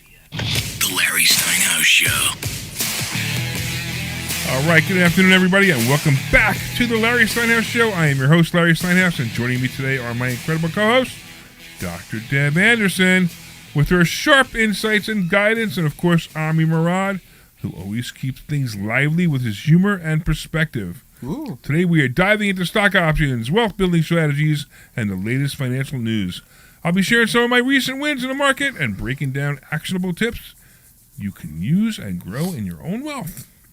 We also tackle the latest updates in politics, the economy, current events, showing you how it all connects to your money and your financial future. As always, we're broadcasting live from the Investor Schooling headquarters, your hub for learning how to invest in real estate, stocks, and secure your financial independence. Don't forget to RSVP for our free classes Thursday night at... That's me?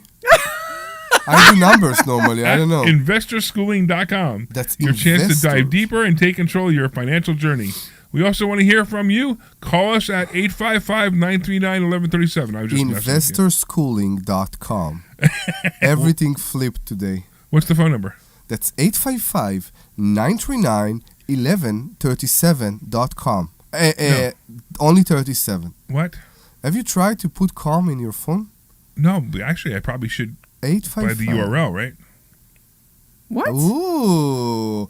Do it now. The phone number? Somebody. I'm going to do it now before we have somebody a does listener, it. yeah. Right, and 855-939-1137. That's 855-939-1137. And of course, you are invited for a free, complimentary, any way you want to hear that. For Investor Schooling, you don't need to go to investorschooling.com. That's investorschooling.com and RSVP for a free class this Thursday. Learn how we became so bored that we're doing this show. That's true, too. All right, so grab your seat, get ready for laughs, learn, and take notes, because this episode of Larry Steinhouse Show is packed with strategy, humor, and insight. Let's get started. Woo! All right, you guys seem to be so bored that you're looking at your phone. You know, I'm gonna have a box. We should. At the front. I know, we should. We should. At this studio, says put your phone in here. I know. We should. We should do that for you all the time, Larry. We should. Well, I'm not looking at my phone. Hold on, I gotta look at my phone. So everywhere we go, no matter what we are doing, you are always on your phone. I know. It's very important to me to be on the phone. I know. I'm just saying You know that. why? Why is that? Because that's how I could politely say that you're boring. You know, my wife. Don't get insulted. I don't even know how to respond to that. Yeah. Wow. I get that you would rather be on your phone than talk to me, but I don't think I've ever heard anyone flat out tell me that I'm boring. So No. I great. didn't say you were boring. I was just saying that, you know, if I go to the phone, if I find somebody boring and I go to the phone, it makes it look like, you know, I have a phone addiction. But really, I don't have a phone addiction. I'm just totally bored with the person I'm with. Beep. As I said, so you find me boring so that you are on the phone instead. So I'll remember that moving forward. So I'll remember that. That's Larry trying to back out from what he said. No, I said exactly the same thing twice. Yeah. I said exactly the same thing twice, Omri. Yeah. Okay. I'll remember that. Okay. That's why whenever I'm in the car with Omri, what am I always doing? Oh my God, he's always on his phone. That's okay. He's always on the phone when he's with me Always too. So on the phone. it's not just you. That's exactly clearly, what. Yeah. Clearly, we're both boring, and then we shouldn't be. We'll have him do the show all by himself because then he'll no, when really you guys have do fun. the show, it's better than when I'm here. No, I'm not. I don't think it's true. What's that? We're more focused. We're more in focused real estate and all that. when but, he's not here. No, I love the show when I'm like I listen to it most of the time when I'm not here. Yeah. I listen to you guys. Yeah. And my favorite part is you guys talk about me all the time. We talk about you. We might bring you up here and there, but I don't think we talk about you. We talk about other things. Yeah. What did we talk about last week? I don't know. 2 weeks ago, whatever it was. I don't know. What are we talking You about? talked about me. So if you remember, we did talk. Larry, you are the center of the universe. Of course I am. You are the center of the I know universe, that. and nobody else. Don't you understand this? The name of the show is the. Please call and save me from those people. 855-939-1137. So Larry's going to start doing the show all by himself because he's the can't. center of the universe. You have no idea how, and the show how is named boring after that would him. be. So Omri and I don't need to be here so anymore. boring.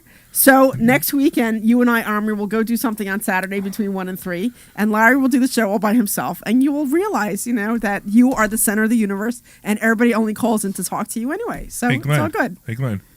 Is it allowed to? Hey, Glenn. Yeah.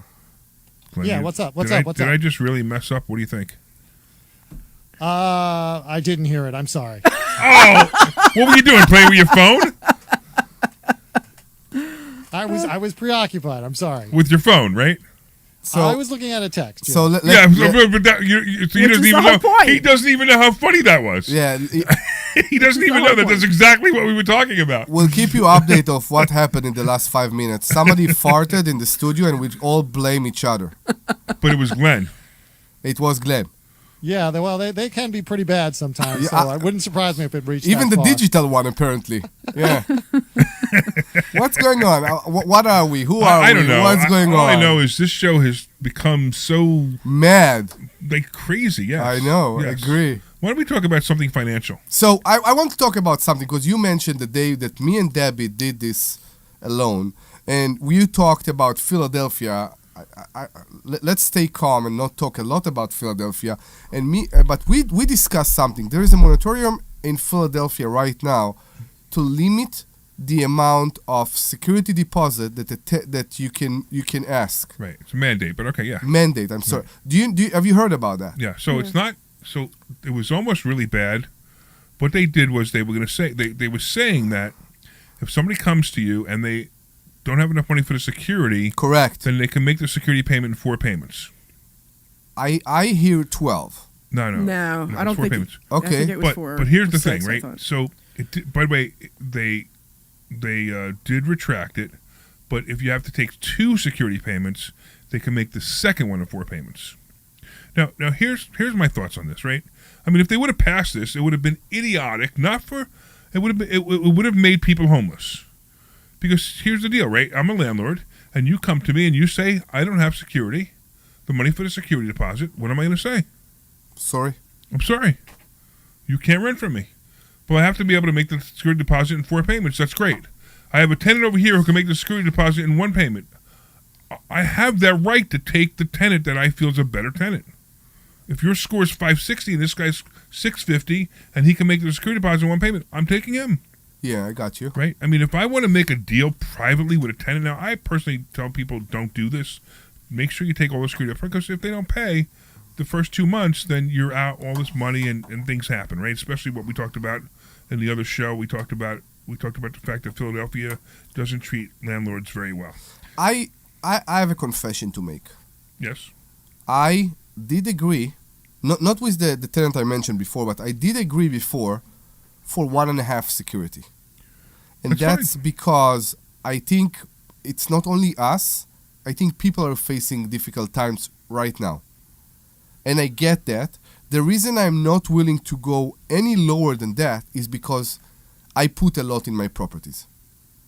I didn't used to. I used to sometimes accept stained carpets and all that. I said, this is how people treated the place before, and I was mad. And I said, I'm not replacing the carpet here. I'm not doing it anymore.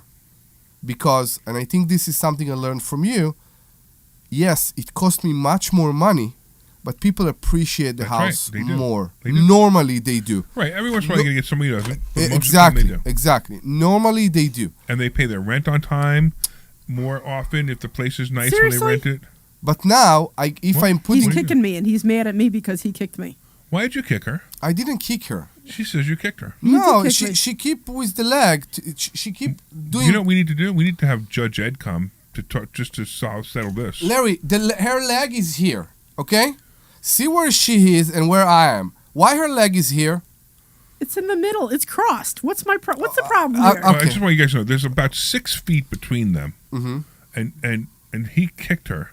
Okay. And he's trying to say, how could I kick her if she was that far away? Okay. Are you guys going to make me call the principal? Aren't you the principal? Why don't we call Mayor Sherelle Parker? Here, I've crossed my legs the other way, so this way my leg is not in your way. We good.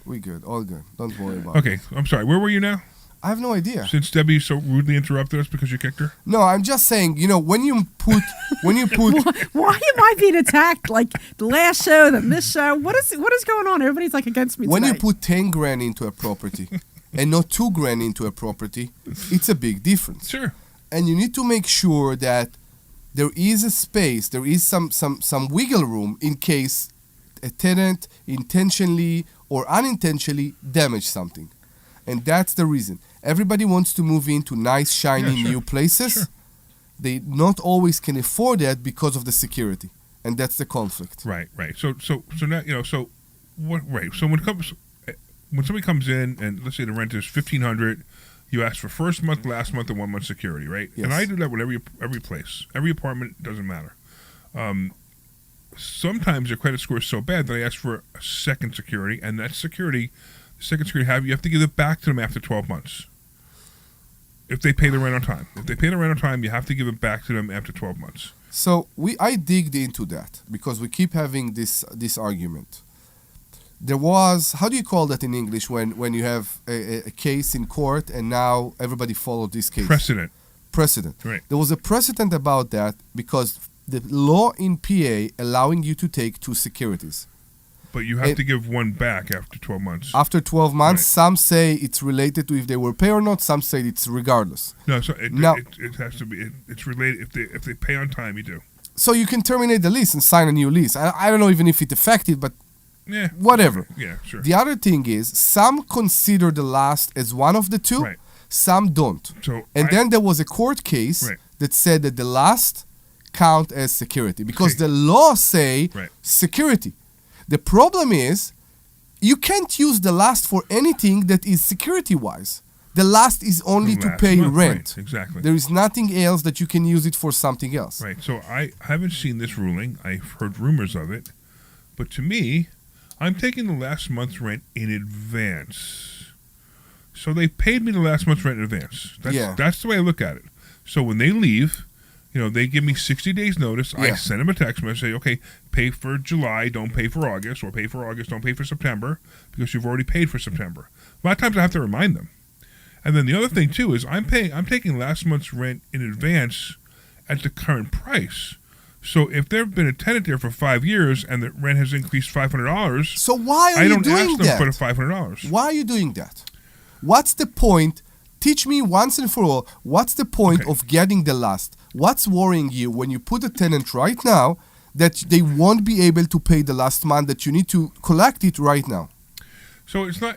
There's a commitment involved in being a tenant to me. Correct. And if they could come up with first month, last month, and 1 month security, they've made a financial commitment to me, and I feel confident that they're going to pay their rent. Why won't you feel the same confident or even better confident in case they will pay you 2 securities instead of security and last? So I could do that, but I have to give the second security back after 12 months.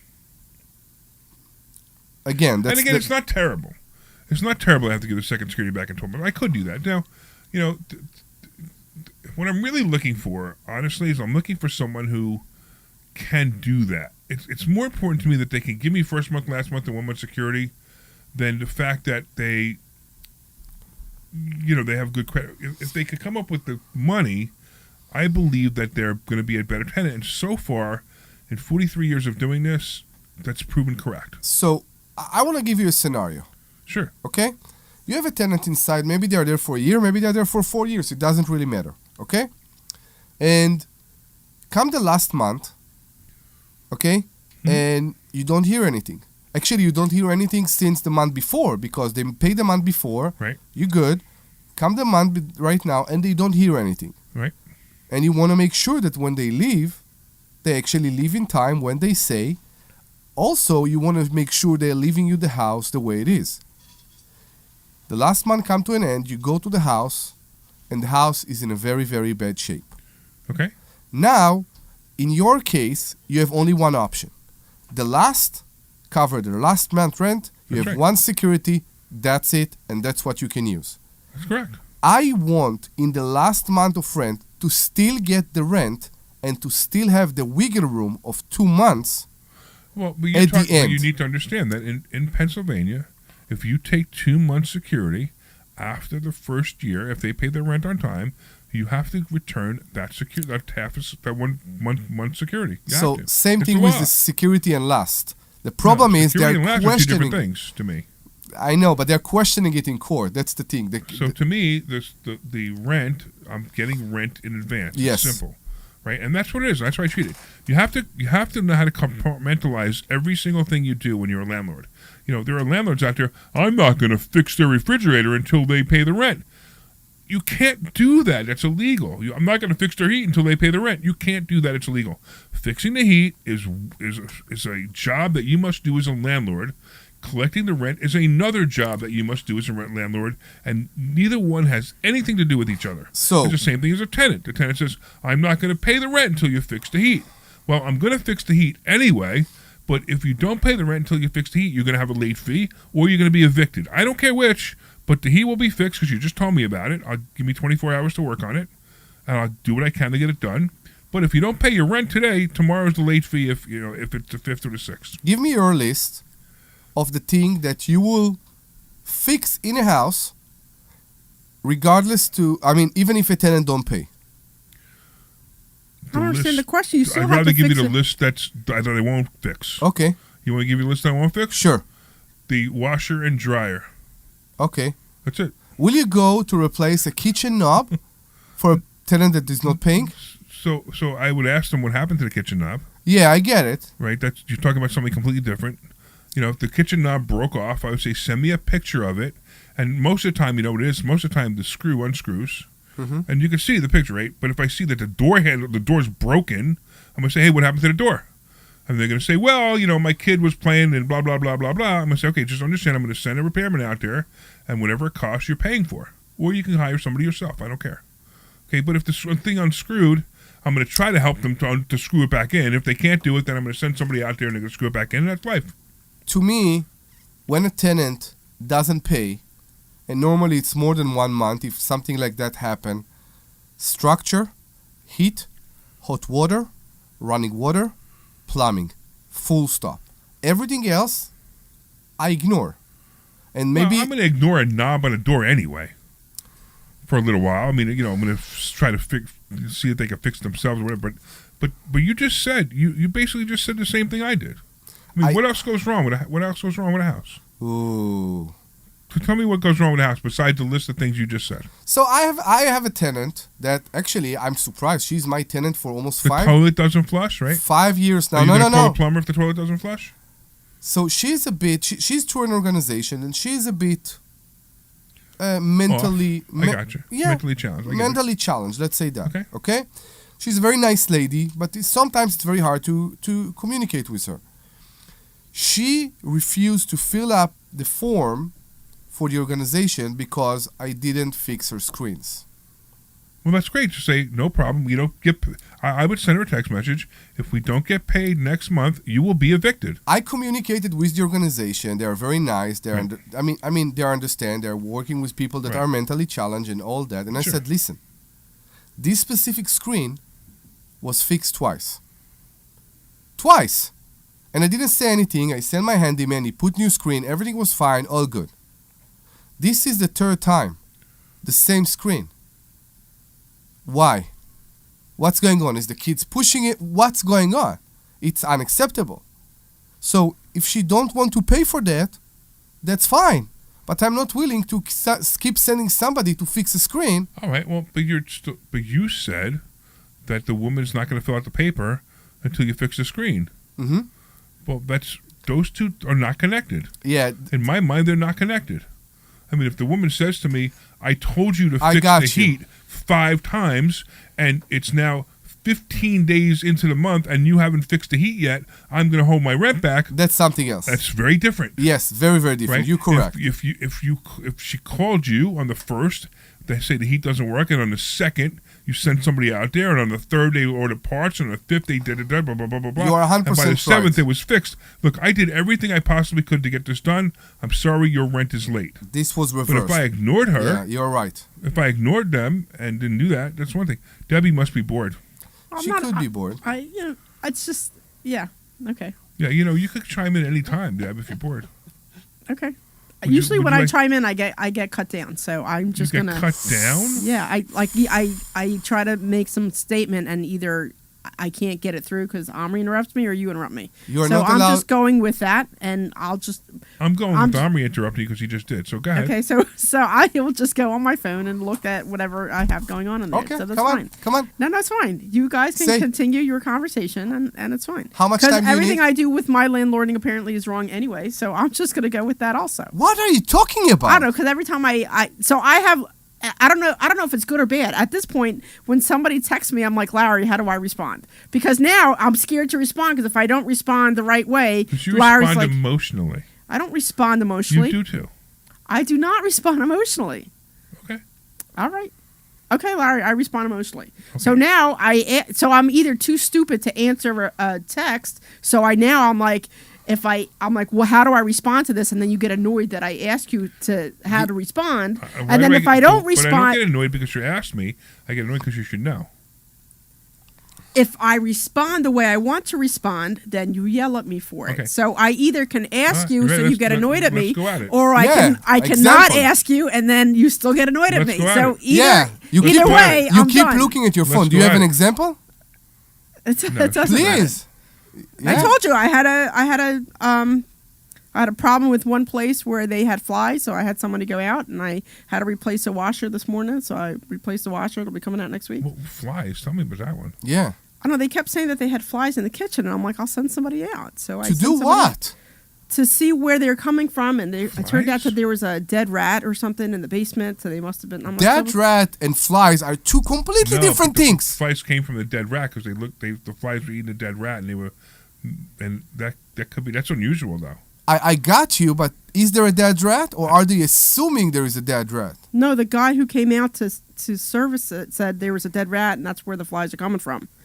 So That was a really unusual situation. Yeah. The fact that it's funny because I would have not sent a guy out, but the fact that you did and he found that is really unusual. I would have said to the person, if you have flies, I don't know, you could put up the fly paper, or maybe close the door more often, but that's unusual. So I shouldn't call somebody out if they're having some kind of pest It issue? depends. No, pest. So it depends on your It's just lease. unusual. My lease say that pest control are always the tenant's responsibility. Correct. So, okay, so So what- we wait before the tenant moves in. The house is being treated. Before we start renovating, we always bomb the house, we spray the house, and then we need to do whatever we need to do. We bring the pest control. Sometimes they put those, those blue dots next to the outlets that I they don't even know put about right that, now. Yeah. Because they are withdrawn for the heat from the GFCI outlets and all that. So they put all kind of stuff. I prevent everything from my side. When the tenant moves in, it become dim, because you got a house with no pest problem. Now you moved in. What's the problem? No, but okay. So Debbie's question, though, that when you interrupt her, which she simply said to you, "Don't interrupt her," and you did it anyway. She wanted to know if you should have called for pest control for flies. Now, I've never had anybody ask me that before. Like, I've never had anybody say there are flies. So my first reaction would have been, well, they're flies. Kill them and keep your screen doors closed.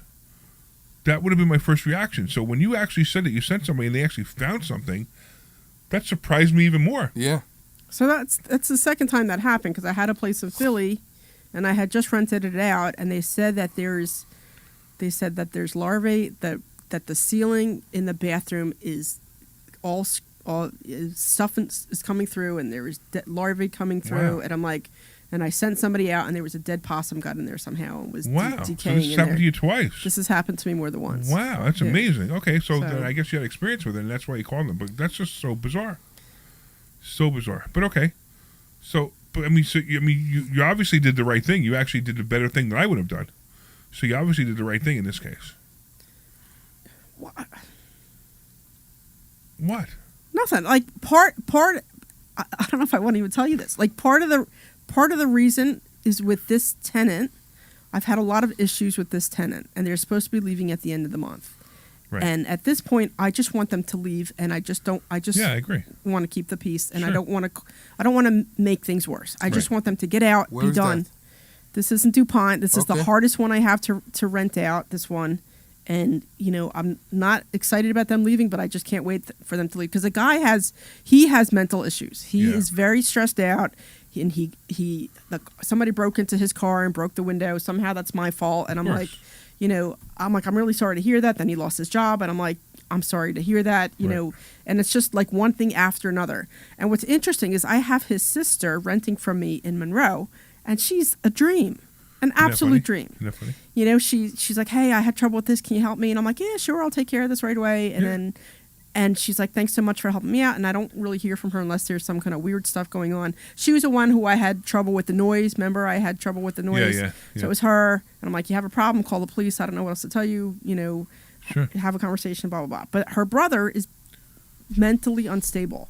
So I just can't wait for him to leave because at this point, I just want them out of the place so I can just rent it out to somebody normal. I've done this several times where I've wanted somebody to just leave. Yeah, I just want them to leave. Yeah. So at this point, I want them to leave. So they're the ones who are leaving early, and I just want them gone at this point. So I'm supposed to pick up the keys by the end of the month, and I just don't want to. And he always writes me these these nasty things that I'm like, I don't even know where we're coming from here, what's going on, just tell me what the issue is and I'm happy to resolve it for you, so he's just a difficult tenant. And at this point I want him to leave. So if they're having trouble with flies, let me just call some guy out that I have out there all the time, just go and take a look, because that's interesting. So next time I have a problem with flies, I'm going to think about what you said, because I've never had, I get flies in my house. You get flies in your house too, right? Yeah, I have one flying around now that's making me nuts. Right, exactly. Yeah. And that's what I think about. So it doesn't seem like it was one fly. It seemed like there was a bunch of flies flying around in the kitchen. Right, and that's interesting, because I would have never thought of it. Now I'll think about it. So I'm really glad you told me that. See, I just learned something from you. How often does that happen, right? A lot. Yeah. So no, it was just. This is the same place that had the water. They had to do the emergency water shut off because we thought the basement was full of water. Yeah, right. This is the same place. Right. Okay. So. All right. Omri, why don't you give the phone number before we go to commercial? What phone number? The one that people call in and talk to us. That's 855-939-1137. 855-939-1137. You can also email us at 855-939-1137.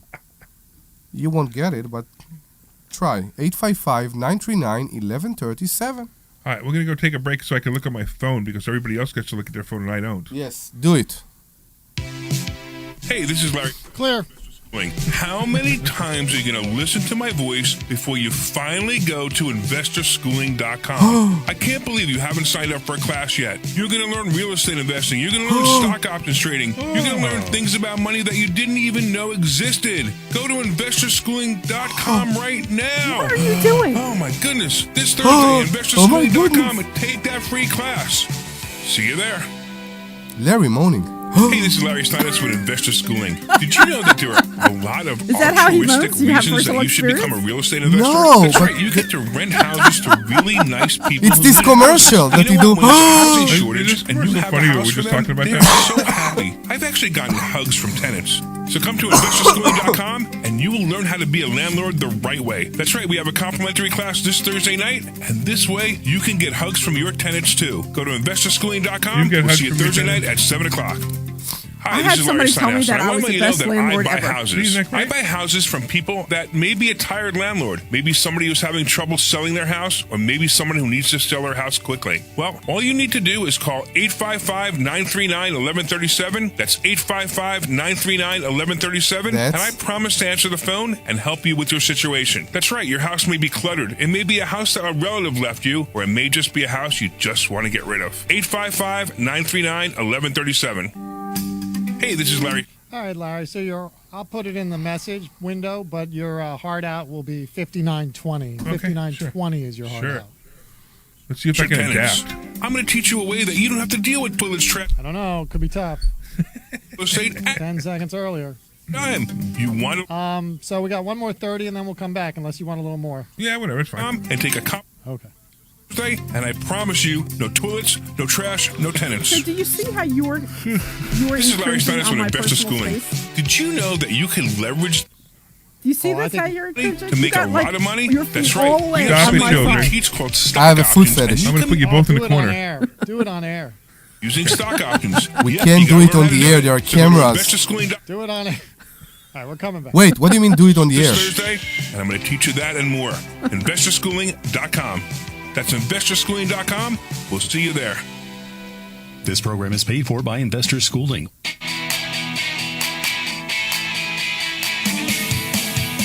All right, welcome back, everybody. Welcome back to the.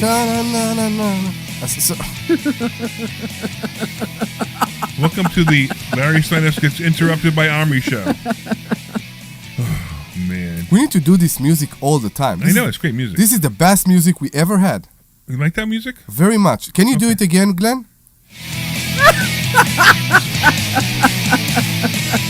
So you guys who are listening, Investor you Schooling, can't see Investor Omri is Schooling. dancing. Omri's dancing on the He's seat. dancing in his chair. That's He's pretty cool. slouched over where All his right, butt is like almost to the edge of the seat, and This he's show has gotten so out of control. and he's So out of dancing. control. All right. So let's do something we have never done before. Yeah, what's that? Actually, we'll come back from a commercial and say, "Welcome to the Larry Steinhouse show." Welcome back to the Larry Steinhouse show. We haven't done it? I don't know. Do it. Been a while. Okay. Let Debbie talk for a while. Could that be another one that we haven't done in a while? That's something you don't do very often. Yeah. You know, Debbie's gonna walk off the show because You know, it's funny because I think there was like a couple weeks ago, you guys were kind of going at it, and I was just thinking in my head, why am I here? And I was like this close to just getting up and walking out and just going home. Do you agree? No, I'm serious. I'm why dead don't serious. you talk to her? She's complaining. She's talking to you. She's expressing her That's feelings, fine. It doesn't and you matter. want to change the topic. I'm not. Do you agree that when it's only you and me, you talk much more than I do? No, I think we talk just equally. No, we don't talk equally. Yeah, we do. No. Okay. It's not You're true. right, Omri. When it's only You're you right. and me, you talk more. You know why Omri's so irritating?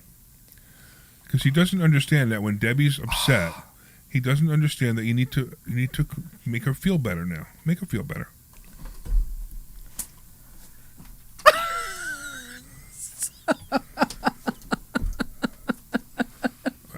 You guys are on camera. You guys can see them. He's giving her a hug, and well, I gotta tell you something. Right, the expression on Omri's face, that's a lot more than a hug.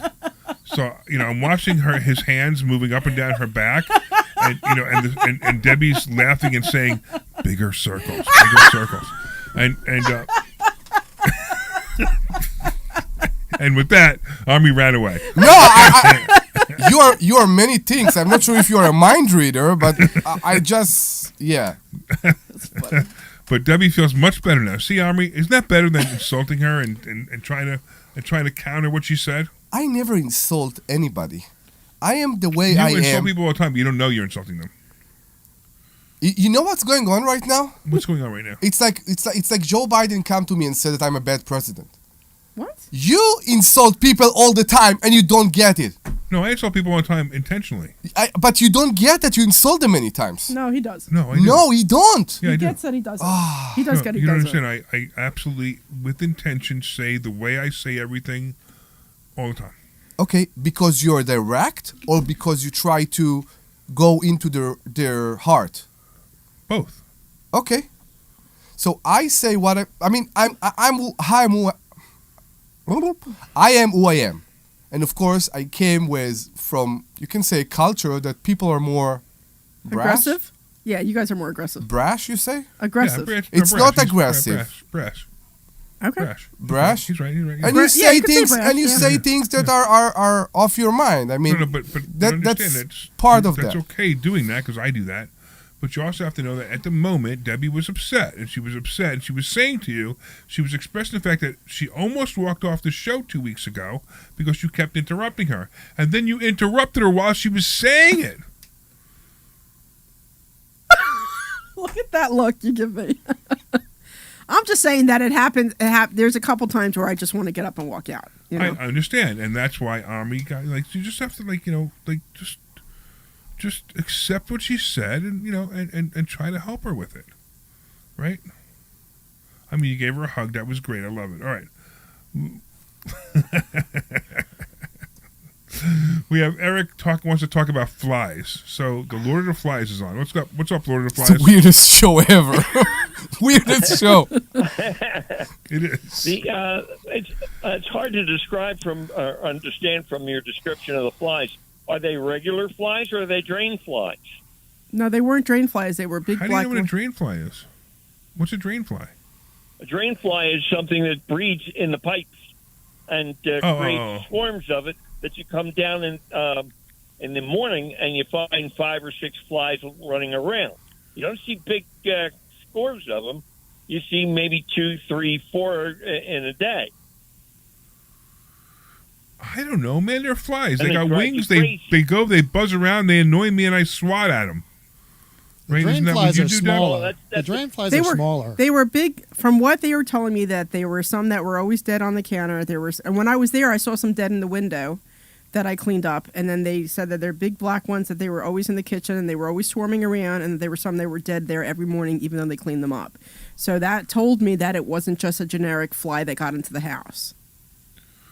Yeah, so she told you before, Eric. She told you that it came from a dead rat. There was a dead rat in the basement somewhere, and the reason I even questioned it is because I got a call from the township because they thought that my place. Remember, this is the place where the lady kind of disappeared, like the other lady, and then they had rats in the town, and they thought they were coming from my place, and I made sure that nothing was coming from my place, and it turned out rats were coming from the Chinese place that's across the way. The Chinese place? Yeah, Chinese place across the way. They didn't cook enough of them, huh? I guess not. So, but I remember having somebody go out there just to make sure that there was no way for them to get into my place. So I knew that. So something must have happened, and a spare, got in, which is why I wanted to look into that.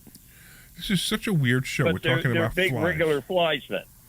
They were flies. Who cares? I mean, at this point, yeah, but they were in the kitchen. If they were in the bathroom, then I probably would have thought that there was something else going on. But if it was in the kitchen, it just didn't make sense. I had them in my kitchen too. You have them in your kitchen? I had them in my kitchen primarily. Yeah, but it wasn't a drain that was right there. That's what I'm saying. It wasn't a drain right there, so it didn't make sense for it to be They don't have drained. to have a drain right there. Oh my goodness! Why am I fighting with you on this? Welcome to the Lord of the Flies show. Eric is very belligerent about the fly. I know, I'm just saying, I'm like, he knows a lot. I'm telling you. Hey, Eric, you want to come to Investor? You want to come to Investor Schooling, and we can teach you how to buy more flies?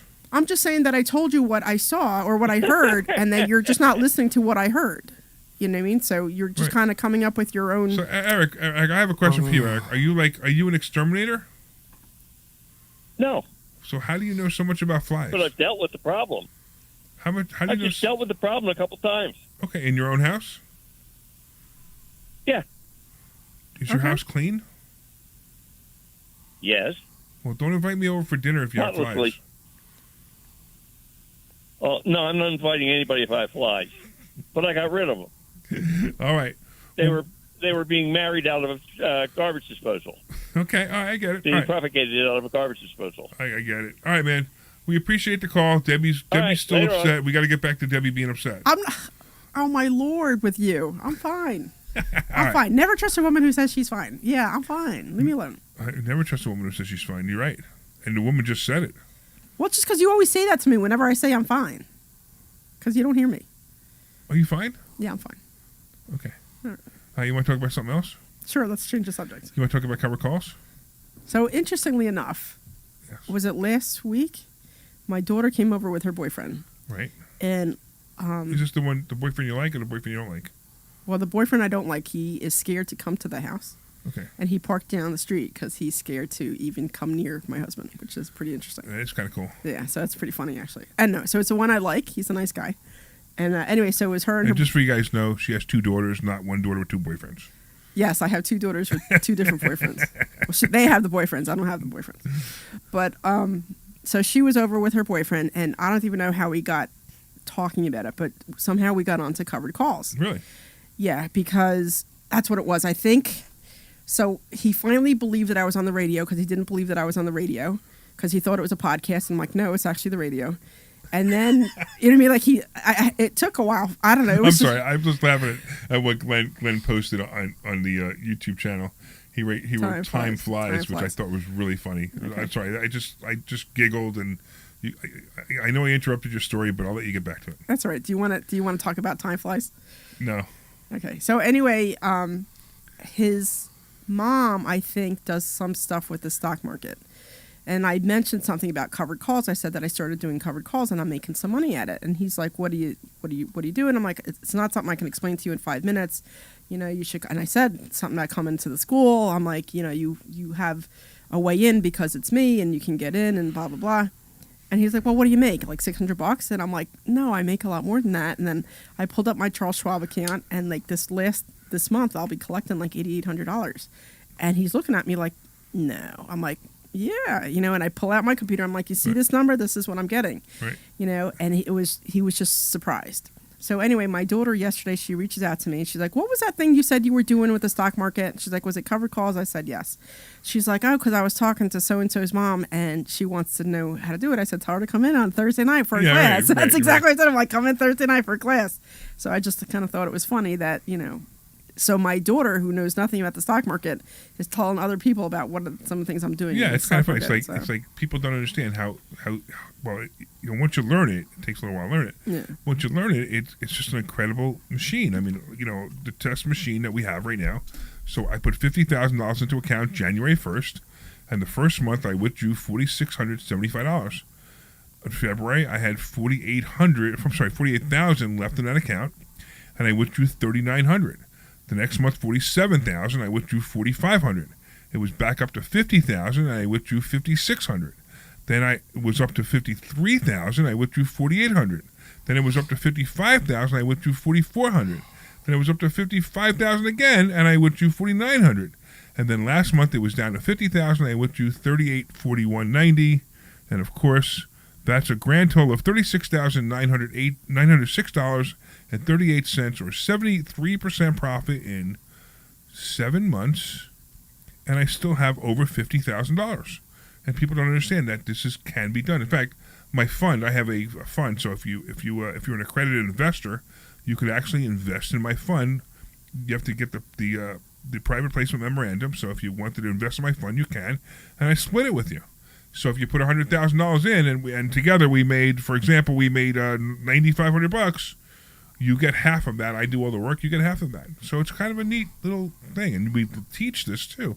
We have people who actually come to investor schooling to learn this. So the exact method that I'm trading millions of dollars in this fund of other people's money, making them tons of money. The exact method that I'm trading this money with is what I'm teaching you how to do. So if you come to investor schooling, you will learn how to do this. And it amazes me how many people come in, and the first thing they're like, you know, I heard you talking about this covered call things on the radio. I looked it up on YouTube, and the numbers you're getting don't make any sense according to YouTube. So the first thing you do is stop going to YouTube, because the only people on YouTube are people who are, number one, they tried the stock market for 3 months and go, let me tell you how brilliant I am, or they're professionals wanting to sell you a course, and they teach you everything except the things you need to know. Yeah. Right? So you need to understand that what I'm going to show you is real. It really works. I'll pull out my statements anytime. We had one student, remember? We had one student. I was away that week. I was away that time. One student asked me, okay, prove it. She goes, prove it. I pulled out the statements and I showed her the exact numbers that I've been pulling out. You know, now I did this with 50,000. The reason I did it with 50,000 is because it's accessible to most people. Most people can relate to 50,000. I'm doing this with over $2 million. And I'm, this month I'll be making somewhere near $117,000 for 5 minutes work a month. Wow. And this is right. This is my severe tax problem next year. So understand, if you come in, you're going to learn how to do it. So there's a bunch of choices. One, I could teach you how to do it. The other one is I could do it with you. And the other one is I could do it for you. So there's all kinds of choices. When you come to investor school, you can learn about those choices and learn how to do it. Now, you do, and it makes me laugh because we're getting. If you learn how to do it, you're getting between 8 and 9% a month. Actually, I should really say between 7 and 9% a month is what you're making on your money.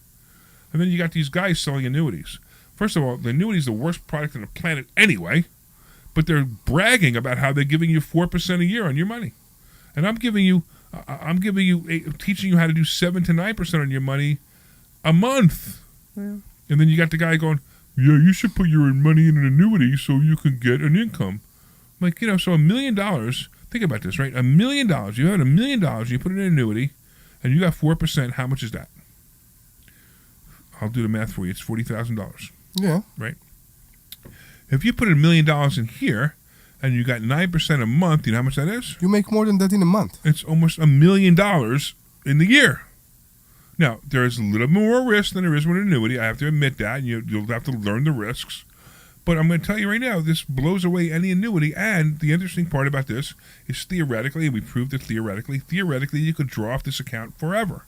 You may not be able to draw as high a number forever, but you'll be able to draw off this account forever. So this is the way to go. This is the absolute way to go. You're going to make so much money doing this that you're not going to believe it. I mean, we got people coming in, they come in with $100,000. And they come in with $100,000 and they're making, $8,000-9,000 a month. I know you, and the funny part is you still haven't done it yet. No. Debbie's doing it. And what'd you pull last month? Last month was around 10,000, right? Last month. So can you use an extra $10,000, Omri? You have no idea right now. So why aren't you doing this? I've been telling you for months to do this. You will sit with me on the plane, and you will explain to me on the plane tomorrow the idea of the price to sell the option, which is the thing that's blocking my mind. It's not an option. Because you don't understand. You're thinking too hard. You're not paying attention to class. You want to talk about not paying attention to class, right? Omri runs the technical side of investor schooling. So when you come in, we have a lot of technical stuff. We do a Zoom and everything, right? But Omri's in the back. I'm not doing that good too now. Omri's in the back, and he's on his phone or he's on his computer, and it's funny because when things break, Omri, it broke. Oh wait. So he's not only not paying attention to what he's supposed to be doing, he's not even paying attention to classes. So because he's not paying attention to classes, he hasn't learned this yet. And instead of, he has 100% access to me all the time. I what I thought was really interesting? I'm going to cut you off just for the hell of it. But you know what I thought was great was that when you were doing at the end of the night on Thursday, and I forget what stock you were looking at, Brian was in the back of the room taking notes. Right. And I think at that moment when I saw him doing that, I realized why he's helping you. Absolutely. Yeah. I mean, because I'm thinking, I don't know it anywhere near as well as the two of you. Like, I don't even pretend like I do. But he doesn't know more than me. Well, he has the potential to know more than me. No. But what I'm saying is that, I don't know as much as the two of you guys know. Like, I can get by, but I'm not anywhere near to that level. And I get that, But just watching him, because you could see the wheels turning, and he's really analyzing it to figure out what, so it's just cool to watch him do that. Right. Because he's just so... So Debbie's talking about Brian, who works at Investor Schooling, and he also works with me as my assistant fund manager for the stock options trading that we do inside the fund. Yeah. So it was funny. It was Debbie, when I made him assistant fund manager, Debbie was questioning whether that she knew he was smart, but she's just saying that what she saw him doing this week when we had our class, analyzing the stock to a different extent that we were analyzing it. That's when she goes, oh, that's what the light bulb moment was for Debbie. That's when I realized why I hired him as a his fund attention manager. to details is insane. Yeah, he really. I think he would do very, very well in that position. So. I mean, even my fund has been giving, because you can figure half, right? So if you figure that, last month, the funny part is this is the worst month we had so far because it was a short month. I only made 7.65% for the month. Yeah, this is the lowest I've gotten too, and It's I was because kind it's a of short month, and yeah. you'll I was see kind next of, month is a long month. You're gonna get more. You're gonna get a lot more. Yeah. So 7.6%, right? So hold on a second, Omri, right? Sure. So 7.6. That's the worst month I've had so far. It's 7.6%, right? And if you're in the fund, you get half of that, right? So you get 3.5% for the month. For the month, that's the point. The point is, like, if you don't want to do it, you don't want to learn, no problem.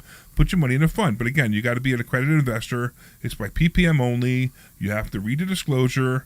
There are risks. I have to say that, and past performance is no indicator of future return. Whatever the lawyers make me say. They get a return based on the amount that they put in, right? Is that what it is? So right, it's so if they have two shares, based on shares, right? Based so on if you shares, right. if you get 2 shares, you get right. twice, and if you get 1 share, you get half of that, right? Right. Okay. Yeah, exactly. And the distribution is monthly or yearly? Monthly, and they have to take the distribution too. They can't let it sit in the account. I got it. Yeah. That's funny because like people are like, well, can I just accumulate? No, we tested it. You got to take the distribution. So it's like so if you had 100,000 in here and you had to take you had to take $4,600. So it's like I have to force you to take it. It's like, I just wanted to sit in there. No, you have to take it. I have a question for you about covered calls. Sure. And I tell you what blocked my mind. Because when you buy the stock and you sell the option, I'm talking about the covered calls alone right now, you need to set up the price. Yeah. And you always buy outside the price. I'm sorry, the option is always outside the price. When you say outside the price, what do you mean? You know what? When I said outside the price, you explain. Well, why would I explain it? Because you're using all the wrong words. You've been sitting in my class now for 3 years. Okay, so here's a question. This is the thing that troubled me the most. I understand why you want that they will take the stock. The option buyers will buy the stock because you make more money. Right. I understand all that. The only thing I don't get, and that's the thing that blocked me the most, is how do you set up the correct price without risking it too much, okay? And without being in a position that you will actually lose the money. So you lose the money for when you lose the stock. You can't lose the money when you lose the stock. If they took the stock, you made money. So if they don't take the stock, it's the only time you can lose money. Or you're at zero. You always make sure that when you sell the option, it's in a price that will cover the option cost. So he's selling correct? the call, right? I think I'm getting myself. Selling a call, yeah. You're But selling a call. I'm not sure what. Are you? Could you talk about an option or the call? You will explain to me how do you set the price of the option when you sell the option. So the price is based on market value. Okay. So there's the Chicago Board of Options sets the value, and then the value is based on whether people are going to buy them, pay that much, or not pay that much. Exactly. But So in your set the price. in your rules for covered call test, you do have for the covered calls, you do have a rule of how to set up the price for when you sell the option. I bought the stock. I want to sell you an option to buy my stock. For in what price? So I'm not concerned with the price. What I'm concerned with is that they're out of the money options. Out of the money. That's all I care about. So here's my question. So you always say one out of the money, but you earlier used to say it was 50 cents to $1 over. It depends on what stock it is. No, it depends on the price. So sometimes, like if Hold you have on, a $9 let him stock, you're probably going to be 50 cents to $1 out of the money. Say that one more time. I'm sorry. If you have a $9 stock, yeah, they're probably going to be 50 cents to $1 increments, like 50 cents increments. Okay. If you have a $200 stock, that might be $5 increments. It just Oh, depends. I see what you're That's all, saying. right. Okay. So what I probably was talking about was a stock that had a 50-cent increment at the time. That's all. Okay, because I usually go 50 cents to $1 over what the stock is. Yeah, it's fine. At. That's perfect. Okay. Yeah, because you have low price stocks. Yes. Start dealing with stocks at $200, and you'll see that they run in $5 increments. Okay, yeah. Or $2.50 increments, depending on whatever. So if you buy a stock for $9, okay, you will sell an option to buy a 10. Or $9.50. Yeah. Or $9.50. Yeah, right. Okay. Yeah. And that's how I do it. It's like it's so there's more to it than this, but I know. But it's pretty much what you're just saying is pretty much true. Now you need to understand how it works. You need to understand that the risk is in the stock. You need to know what stocks to buy, because if you buy the wrong stocks, you will lose money. You'll lose a lot of money if you buy the wrong stocks.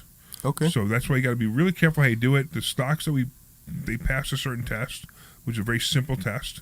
And you know what the very first part of the test is? Looking at the graph. No. So? Will this company be out of business next month? That's the first question, right? So think about it, right? So if you're using, for example, if you're using AAL, American Airlines, is American Airlines going to be out of business next month? I don't believe so. No, so that's a possible stock that I would use because I know they're not going to be out of business next month. That's all. You know, if you take a stock like Snap, could Snap be out of business next month? I'm not sure what Snap are. There The you go. Snapchat. That's enough. That's enough to make me say I would never use Snap. What is Snap? The Snap Snapchat. is like Snapchat. Snapchat on the phone. The kids use that. He doesn't even know what it is, so that's another reason why. The faces? Right? What? The faces? It's like chat, but for kids. The kids use It's a that. dopey app that I never understood why anybody used it in the first that place. you get ears and... Yeah. Okay. Yeah. They have it built in right now in many other apps, so I'm not sure. I know, So I don't Snapchat understand. is its own app. I don't understand why Snap. I don't even understand how Snap even whatever. But anyway, all right. Look, so if you want to learn how to do this, go to investorschooling.com. We will teach you how to do it. We will either teach you how to do it, we will do it with you, or we will do it for you. It doesn't matter. Whatever you want, just come to Investor Schooling and come and learn. And you can go to investorschooling.com and you could sign up for a class. You could come in person on Thursday night, or you could go online.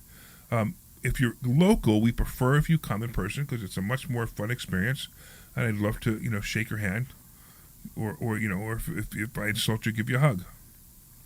Do you give hugs to students? No, students give me hugs, especially when they make a lot of money. Right? That's when they do the whole googly eye thing, Right. and some of them just really like them anyway without the whole hug thing. There's Yeah. a handful of them too. That's always fun. They give me the googly eye things? No, What? you do the googly eye, I think she meant. What? There's always a handful of women who have like a crush on you at the school. I know. You know why? Why is that? Because I'm on the radio, Oh, okay. right? But they really have a crush on Omri, and Omri sits in the back. They can't see him There you go. because Omri has that voice. Nobody has a crush on me. Move on. Can we move on? Can we move on? Wait, do I have that button? I don't even know. I don't So have the yeah, button anymore. I think that's the idea, because I'm trying to figure this out. Why at the point that I will buy a stock, and I will just need to start doing it, and I will figure it out. Listen, put $100,000 in an account immediately. Start with and 50, I will help Omri. you with it, and you will do it, and then you'll talk about your results. Okay? Have you finished your application this morning? I finished it yesterday. Ah, okay. You're awesome. Yeah, I didn't finish it. I filled it out, signed it, and said fill in whatever else you need to fill in. Okay, I got you. Because I don't even know what the questions they were asking. I hate applications. It drives me crazy. I know. It just drives me nuts. I know. All right. So covered calls is something we teach, and actually stock options is what we teach. Covered calls is one method of covered calls, which is a lower risk way of making money. With calls, you could actually make a lot more money, but there's higher risk. All right, I want to thank everybody because there's so many cool people out there listening right now, and you can go to investorschooling.com. By the way, if you want to, you can get a free copy of my book by texting the word HACKS, H-A-C-K-S, to 26786. That's 26786. Text the word HACKS. I want to thank you all for listening. I want to thank the lovely Dr. Deb for being here. I want to thank the interrupting Omri for being here as well. And the sweet Glenn Page for being our producer. We'll see you on Thursday. This program is paid for by Investor Schooling. All opinions or statements expressed